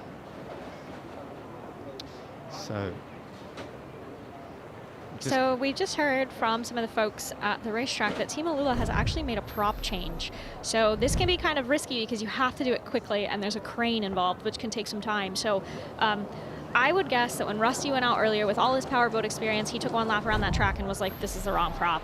So they're making changes to that boat before Nerea goes out. So hopefully that is a quicker lap for them. But we haven't talked about this too much yet, but prop choice is everything when it comes to both qualifying and race day. And the propeller that you run on qualifying day may be different than the one on race day. So for them to have enough time to change this prop, it can be very risky. They could have potentially missed the session if, you know, they got hung up at the crane or an issue with taking things off. So hopefully this play pays off for them.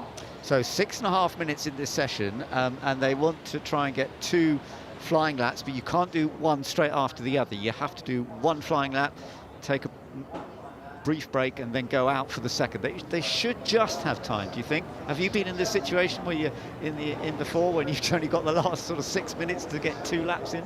Typically, I haven't personally been in this situation yet, because typically during practice, you have time to change out propellers and kind of get a feel for what you want to run. But because of the water conditions here in Dubrovnik, they've had to run a condensed schedule, so there wasn't really a ton of time for practice.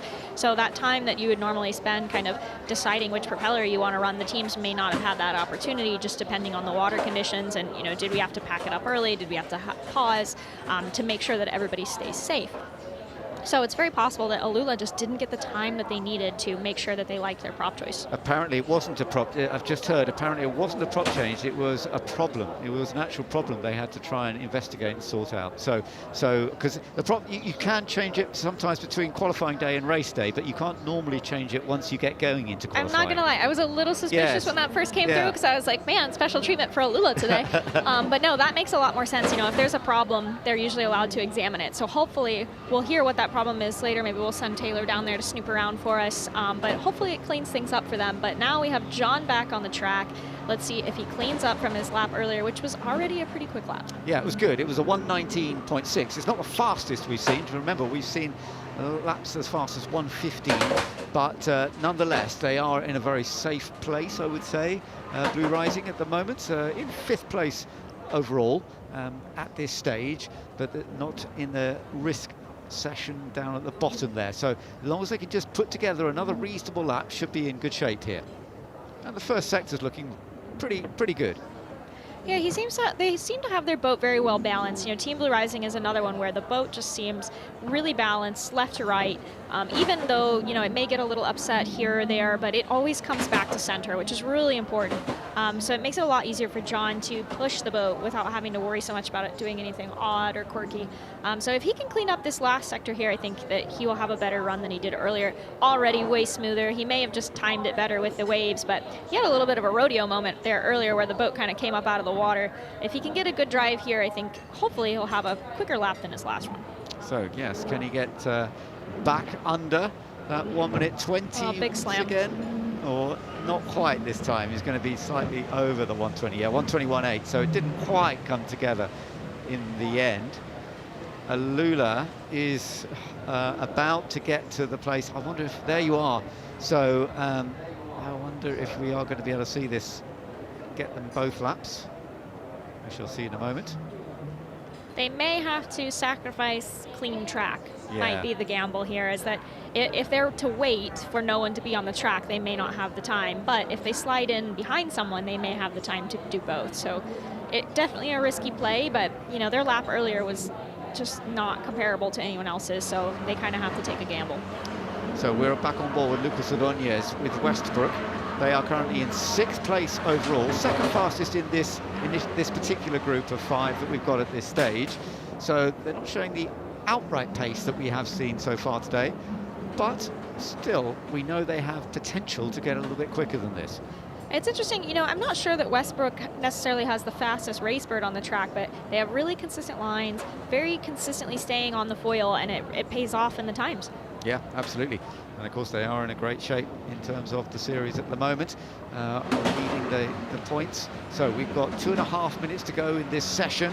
Westbrook's going to complete the lap. Tom Schaap is already underway once again for Team Rafa. But are we going to get Alula? Nerea Marti, hopefully she's going to get at least 1 lap in, but will she get both laps? Miami are about to start now as well. Rihanna O'Meara Hunt, who's currently down in 4th place, so that's a little bit more risky and it could do with a decent lap. Yes, you can see Miami just about to get going as Westbrook about to complete the lap. Yeah, the session's very interesting compared to earlier. Everyone was kind of waiting and taking their time, and right now we have 3 race birds on the track, which we haven't seen yet. So I'm not sure what kind of got into everybody there, but all of a sudden it's go time. It is, but we're not seeing faster sectors particularly at the moment. I wonder if the conditions have changed just a little bit.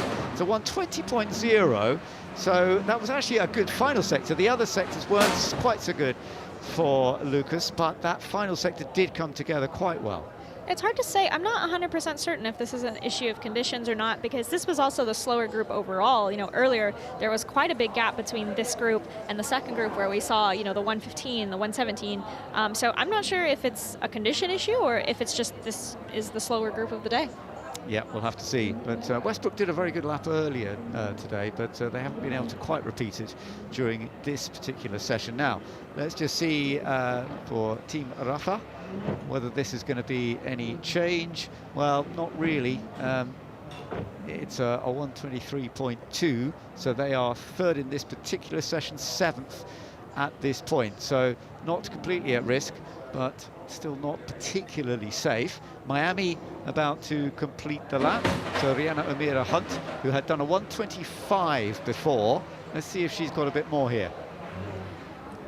She's coming across here, keeping the boat rather low. As long as she doesn't get into any rollers, that shouldn't upset the boat too much, but she's kind of lagging behind some of the laps that we saw. I think that was actually slower than her previous lap, unfortunately. It was, yeah, 126, sadly. So the lap she did earlier is still the best, but that does, I think... All right, here it is. Miami at a bit of risk, there's no doubt. Right, Alula, yes.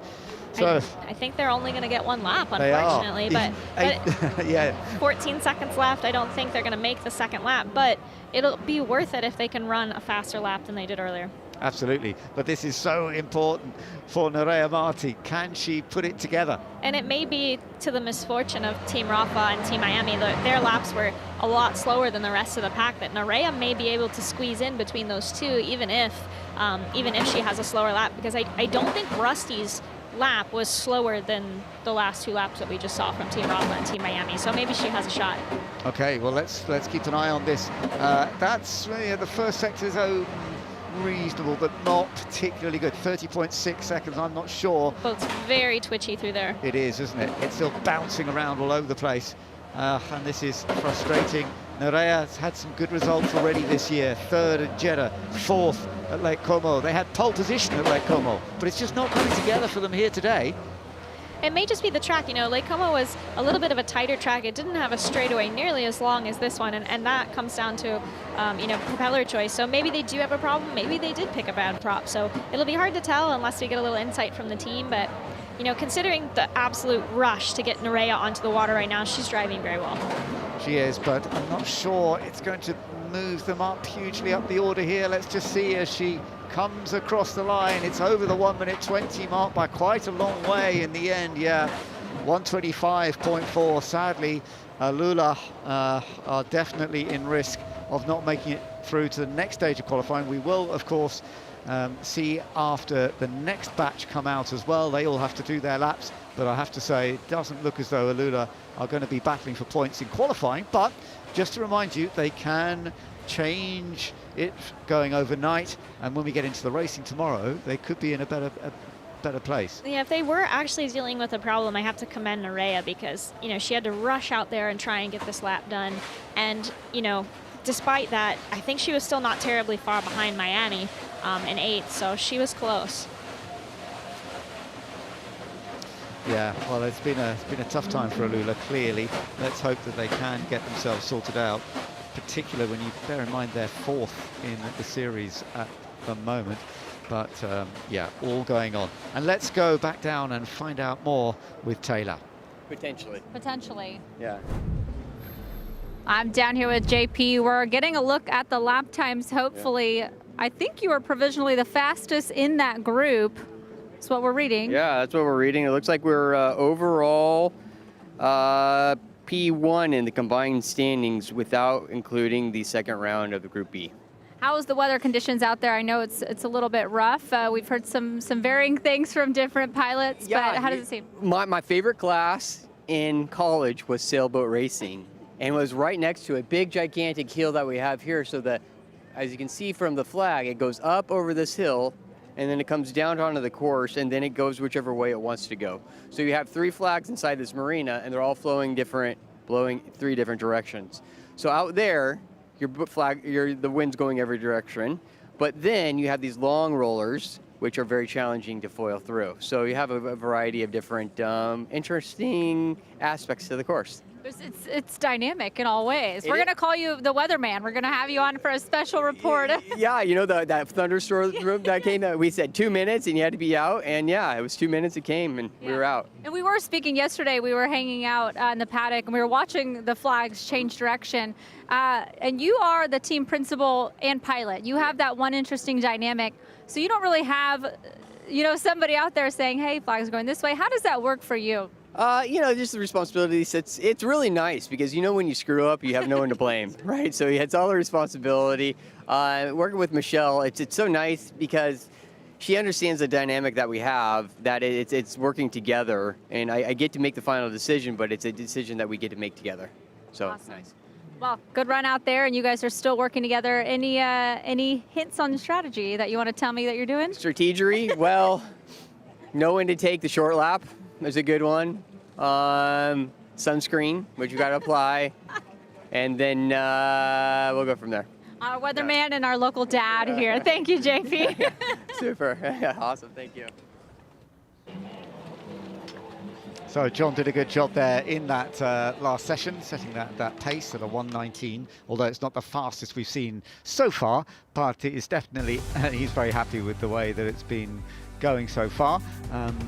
The race boat's back at the base, of course, before we get the next group out. We're just looking at some of the highlights here, Anna, of what we've been seeing so far. Yeah, I think the biggest factor today is going to be how the pilots navigate the conditions that we're dealing with. John had it to a T. We're dealing with big rollers coming from a couple different directions. One just kind of coming into the shoreline here, and then also dealing with the wind. But some of the pilots were definitely making better use of it. And I think the last corner is really where we were losing all of our time. So the approach to this last corner, keeping the racebird as dry as possible, and then also having the smoothest possible flight from the last corner to the finish line is where everyone is either making or breaking their times.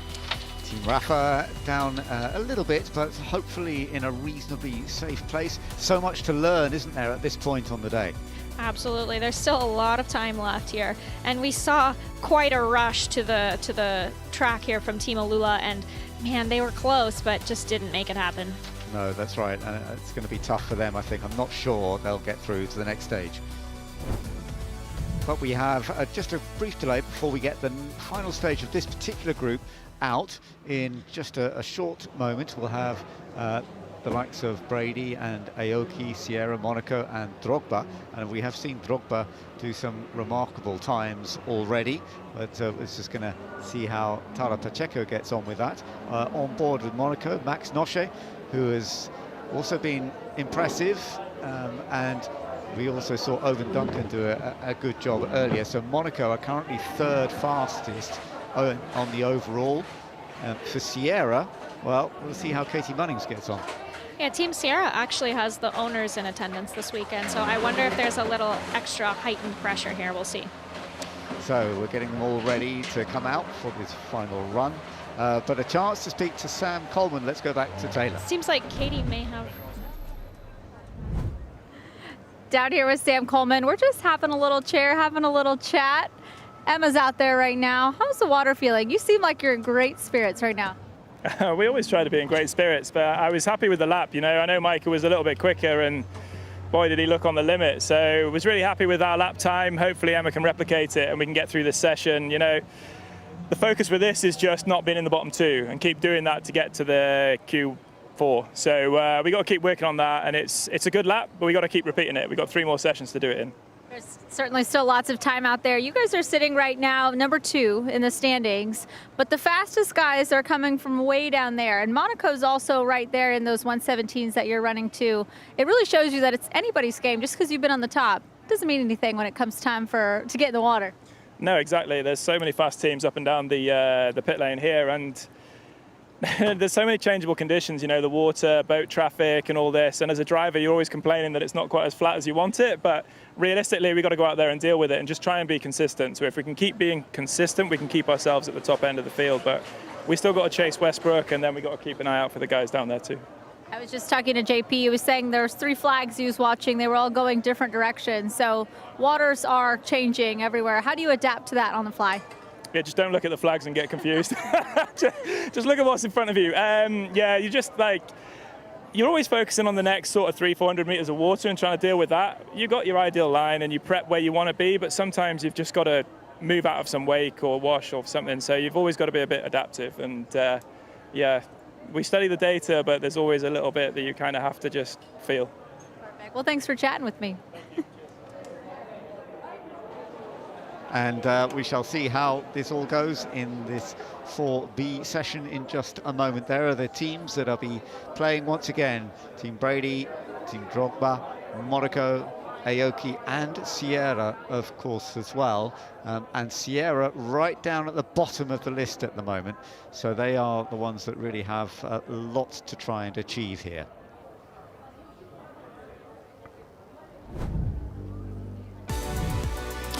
So qualifying taking place at this wonderful venue at Dubrovnik, and we are looking at everybody trying to get through into the top stage, and we've now got the next start list. For this part, we've got Katie Munnings with Sierra, Tara Pacheco with Team Drogba, Team Brady with Emma Kymäläinen, Aoki with Sara Mizia, and Monaco with Max Noche. And it is particularly Sierra in a tough position at the moment. We shall see if they can improve up near the top. Team Brady are actually already well up there, so Emma's just got to back up Sam what he did earlier. Yeah, pilots to watch in this session. Definitely Emma Kymäläinen. She's consistently across all 3 seasons been one of the fastest qualifiers at every round. So we saw a fast lap from Sam, so I'm curious to see, is Emma going to go even faster? Okay, it is possible, as you say. She is very rapid. They're both extremely good, and they have done such a great job for this team. So here we go, and it's up to them to choose now when to go. It looks like Monaco is going to bully their way to the front here. Okay, yeah, so it is going to be Monaco that go first, and it is Max Noche, the 31-year-old French racer, who is going to see what they can do. They've had, as I mentioned, a good qualifying already this year at Lake Como, and they are in good shape at this stage. So it's just put together a reasonable lap. He doesn't have to do anything major, because they're in a safe place at this stage. They've kind of flipped the strategy, because I think in the previous session, Oben waited till the end before everybody else, after everybody else had gone to take her lap, and now we have Max going first here, so he'll have some nice clean water. He's definitely one of the newest pilots on the grid, possibly with some of the least race bird experience, but he came out swinging in Lake Como and surprised a lot of us. For Team Monaco, of course, it is their first season. They're a new team within the sport this year. It was rather lovely to have them as part of it. And Max Noche, let's see, at this first sector, reasonable shape. And as we say, he doesn't have to set a complete new record, just needs to put together a reasonable lap to make sure they go through to the next stage. He definitely kind of has the bounce turns kind of under control here. Like I was saying earlier, you have a large sweeping turn where you're really getting the side of the boat very wet, and then you have kind of like a dive bomb bounce turn where you're going to dip the wing in very quickly and get the boat straight right away. And that's really ideal. It's a lot trickier to do, but it's going to keep the boat dry and fast. So you can see he kind of gently dips the boat in the water and then straightens back out. So Max definitely has the right strategy going on to build a fast lap. Yeah, you're right. It looks tidy. It looks controlled at this stage. First 2 sectors are looking quite reasonable. Not necessarily going to see the fastest time of the day, but we are hopefully going to see quite a reasonable time that will just keep them in a safe position. It's slightly over 120, 122.18. Not the fastest lap, but the key indicator here was that drive at the end. The boat stayed so stable, and that's really good for them overall. So if they can take a moment to kind of cool off, collect their bearings, and see where they could shave off some time, I think the boat is balanced and he has the right lines to make that a fast lap. Now, what about Aoki? Because they're in a reasonably good position as well, and Sara Mizia is now to try and match up what Danny Kloss has done already to put them in a safe place. Yeah, that last corner was pretty smooth. You know, she did take it a little bit wide, but they may have done that to kind of straighten things out. But the drive at the end is looking a little bit twitchy, so we'll see. It's hard to say how good that drive was, but the time looks pretty good. Yeah, it's coming up with just over 120, 120.19, but I think they're in a very safe position. They will definitely be going through to the very next stage, and as we know, Aoki have done well here, so it is definitely a suitable place for them to be showing that sort of performance again. As far as I can tell, I think the conditions have been fairly consistent. I think it's a matter of timing, you know, where you're at on the track when those rollers are coming through. I don't know necessarily that the conditions are changing, but it's just the spot that you're in. So if you happen to be in between two big rollers during your lap and someone isn't, you know, you kind of get the short stick there. Right, let's keep an eye on Emma Kymäläinen then and see how she gets on with this. You're riding on board with her right now. Oh, that's a bit too bouncy, isn't it? Good save from Emma Kymäläinen there. She about took out that smart mark, but she was on it and managed to recover. So if she makes a fast lap after that, that'll be pretty impressive. But I think that was just her getting kind of caught in some of those big rollers, and it kind of pushed her to the left a little bit when she probably didn't want that. No, that wasn't ideal, but it might mean that she can You can see the waves are getting a lot worse. It's looking like a bit of a bathtub out there. But Emma seems to have things under control. Whether or not it's a fast lap, though, that kind of remains to be seen here. Yeah, it's not a particularly good first sector, but she's keeping it together in reasonable shape. And I think they'll be okay because they already have put together some very good laps earlier. And as you say, sometimes we get into these situations where the lake suddenly changes, or the sea, as we are here, we're not on a lake, we're on the sea, changes going into the latter stages. You get completely different times. Yeah, it could be that there was a leisure boat that went by. There's a lot of different variables that could be happening lap to lap. So Emma may have just kind of had some bad luck there, but she does get one other lap to try. But yeah. I mean, she's not looking terrible considering, you know, she about crashed out of her qualifying here. Yeah, so she's, let's see, just over 120, yeah, 122.24, but that should be enough. It should be fine for them to go through because they got the fast laps earlier on when they did that 117.4, so you have to add the two times together, but even so, they're in a pretty good shape there. What's very unique about E1 is that when you're dealing with the two-pilot situation, that if one pilot's having a bad day, the other one can help salvage it, and then if you have two pilots that are having a great day, then you might win. Yeah, absolutely. So that's what we're going to be keeping an eye on as we continue with the rest of this session now. Team Drogba having set the outright pace already, and now Tara Pacheco just has to back up what we have seen for them to be very safe to go through, and they could well be challenging for the 3 points for the fastest time a little bit later on. Yeah, I'm curious to see what Tara's time was. She looked very stable, but definitely just didn't have that kind of raw on the edge speed that we saw from Micah earlier. We knew Micah was going fast because he looked like he was almost out of control. So I didn't really see that so much from Tara. She looked very smooth. So we'll have to see if that was a fast lap, but they're both looking very good this weekend. So I think they have good chances. Okay, well, let's see how this develops. It's looking pretty smooth at this point. Just waiting to see whether Drogba can get a little bit more onto it. We've still got 9 minutes to go in this session. I think Tara's headed back to the cool down area, and we'll see who's getting ready to get on track next. My hunch is we're going to see Monaco on the track next. That's what I'm thinking. Yeah, she looks a little bit concerned. So quite what's going on there, because she hasn't done a lap yet. Let's hope that there's no problem, because they still need to put this together, obviously, at some point, even though they have already set a very fast lap earlier. There's got to combine them. There's a possibility that maybe Emma Kymäläinen did make contact with that smart mark. That if we're on pause or we're waiting, there's a chance that maybe Emma Kymäläinen did make contact with that smart mark, and maybe they're making an adjustment. Yeah. I don't have that confirmed, but she looked like she was pretty close to that thing. Okay, and that's something I'm sure you've experienced before, that you've been on a lap and then it's all been sort of cancelled off because they have to do some repairs or do some work, but we shall see. But is Monaco heading out now? Yeah, does look like they're underway, doesn't it? So, yeah, we've got Monaco with Max Nochet. Here we are, riding on board with him. Yeah, let's see us drive to the start-finish here. It can really make or break your start, how much momentum you have crossing that line, because that really sets the pace for the beginning of your lap here. So especially with these big waves that we're dealing with, this drive from the milling area to the start-finish line is super important. One of the great kite surfing competitors in the world, Max Nochet, doing his first season though in E1 this year with Team Monaco, puts himself as determined, engaged, competition mind, and that's what matters now. But they are in good position, as you say. They're already having done some good laps, And he's done a reasonable first lap. This is on to his second flying lap, so I think that we will definitely be seeing them battling, going into the top 4 at the end. Who knows?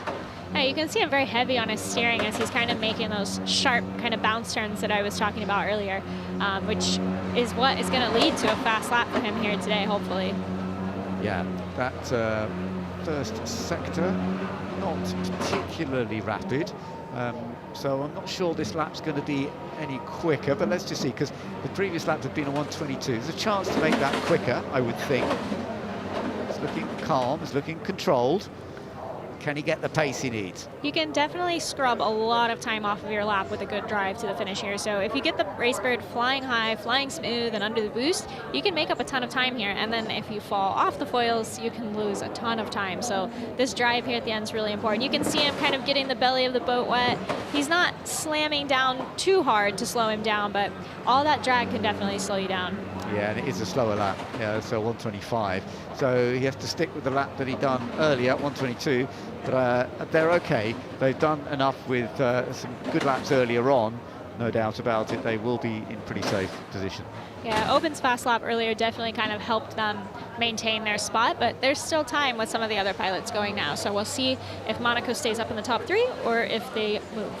Now, we've got a couple of ones we are definitely going to be keeping an eye on here. You've got Aoki, reasonably safe, but just ahead of that, Sierra is getting underway, and Sierra right down at the bottom of the list. Yeah, you can see Sarah drove directly into the wash here from Sierra. I'm not sure if that was intentional or not, but that's a lot of aerated water to be driving through there, and it could slow her down a little bit. Yeah, that's a good point, actually. Yeah, you can't always predict that. So Sarah Mazier does a 1:23.5 for Aoki, but they have the fastest time in this session from earlier on, so they're perfectly safe. Aoki definitely going through to the next stages, but this is Sierra, Katie Munnings, and this is where they need something really, really special, but that first sector is not coming together well. Yeah, I think my hunch is we're kind of dealing with navigating through some settings here for Sierra, because they've been pretty consistent throughout the series so far. So, you know, it may take a little bit of regrouping for them, and maybe it's not going to happen in qualifying, but hopefully Katie can pull something out here to help them. But it's not looking very good right now. No, it's looking as though it's a real challenge. The setup or something that the way they've organised this is just not looking quite so comfortable around here. Yeah, Katie's really, really low on the foil right now. You can see the belly of the boat is just dragging her down here. So I'm not sure if that is a settings issue, you know, if they're choosing to run a little bit lower on the settings. You know, earlier Eric was quite high on the settings where he was kind of falling off the foil, and now Katie seems to be dragging a little bit. But right here's a pretty good run, though. She's got it at a good level. Yeah, but I just don't think it's not going to be a time that's going to make them safe, and it does look as though they are going to be one of the teams that are not going to be going into any opportunity to score a few points today. Of course, they will be able to go racing tomorrow, but as you can see, right down at the bottom of the list there. She's got one more lap to do, but it's not encouraging. That was a 1:37.4. What a slow lap. Yeah, you could see throughout, you know, in both of the major corners, she was really dragging the belly of the boat, also onto the approach of the corners as well, and that just has to slow her way down. Yeah, it does. So, well, got that one more lap to go, whether they can put it all together for that, but it just feels to me there is something not quite right with that race boat at this stage, like some of the others that are working so efficiently. You can see, and Drogba has gone very well earlier on today. The lap that Tala Pacheco did earlier, it was enough. Let's see if she goes quicker this time. Really interesting choice here. She started her push very far back, and it sounds like she was on the boost all the way back there, so she may run out of boost before she gets to the start-finish line here, which I have not seen that really done before. I'm not sure if that's a strategy of theirs, but we'll see how it pays off. That's an interesting one. How you use the boost. You can see on the screen here, you can see when the boost is charging and then when it's being used. I mean, you've used it a lot. Yeah, it looks like she's actually kind of on and off the boost. So thankfully she didn't spend it all. So it looks like she's kind of applying it in a couple different places. So the boost actually gives the boat a little bit more power, but you have kind of like a timer on it. So you have about 20 or so seconds worth of boost, and then you have to wait for it to charge. So you have two different strategies here. You can hit that button and just let that boost rip and let it go all the way down to being drained, and then you have to wait for it to cool off, or you can kind of apply it in a couple different places. And really the two main strategies are using the boost in the corner to help the boat kind of pull out of the water when it's dragging, or using it in the straights to kind of get the boat spooled up as you're trying to maintain that top speed. So you'll see them apply it in a variety of different places. Here in Dubrovnik, we're seeing it a lot in the corners, and I think that's because, like we've seen, everybody's getting those wings very wet and getting a lot of drag, and the boost can help pull the boat out of that. Okay, well, that's very interesting to know that, and how she's using the boost is certainly, as you say, in slightly different areas at different times, but partly on the straights, partly on the exits of corners. Let's just see as she comes over. Are we going to get a time here? The other reason we're probably seeing a lot of these boats get upset on the start straight is that when you hit the boosts, when you hit the boost button, sometimes it can cause the boat to kind of surge forward, and that can create some instability. So that may be another reason why we're seeing some of these boats kind of losing their drive as they're approaching the start-finish line. Okay, yeah, so we didn't actually pick up the time just then, but it's not much different, I don't think. So at this stage, it is looking as though the teams Alula and Sierra are the teams that we may not be seeing in the next stage. We've still got a couple of teams to go for a final lap here. Team Brady, and there you are, Emma Kymäläinen is on her way. See if she can improve. She did a 1:22.2 on the previous lap. Let's see if she can go a bit quicker this time. Yeah, as long as she doesn't hit that first corner buoy like she almost did last time, I think we'll see an improved time from Emma. Emma's typically one of the fastest qualifiers, and Team Brady seems to have their boat figured out pretty well compared to some of the other teams. So we'll see what Emma can do here. It definitely seems like the conditions are quite gnarly. We're having some really big rollers out there, so we'll see how she navigates it. So yeah, this is a crucial part of the whole course, of course, tucking in and then trying to get onto the power, maybe using the boost a little bit on the exit, and trying to keep it as smooth as possible. And that's looking reasonably. That's a lovely view as well. It seems like Brady's really running the nose quite a bit higher than everyone else, and that may be helping them with the rough water. But you can see Emma kind of doing that. She was dragging just a little bit more than she probably wants to be there, but she's still maintaining the forward momentum, so hopefully it doesn't slow her down too much. It does look like it's already off to a better lap than her previous one. Yeah, just a little bit better. Sierra apparently is on the move, but the session has finished. I don't know whether Sierra crossed the line in time there. No, they didn't. So I don't believe that lap is going to count. So that is really unfortunate. Oh, yeah, you're right. So that is unfortunate. Sierra having a very tough day today. We'll have to wait and see whether they can make things a little bit better for tomorrow. But for Katie Munnings, it's not coming together. Let's just... Oh, Emma. Yeah. Emma had a really fast second sector, but then as she exited that last corner, she got the wing and the belly of the boat just a little bit too wet, and it really dragged her down. But I do think this is looking like a faster lap than her other one, so we'll see where she lands.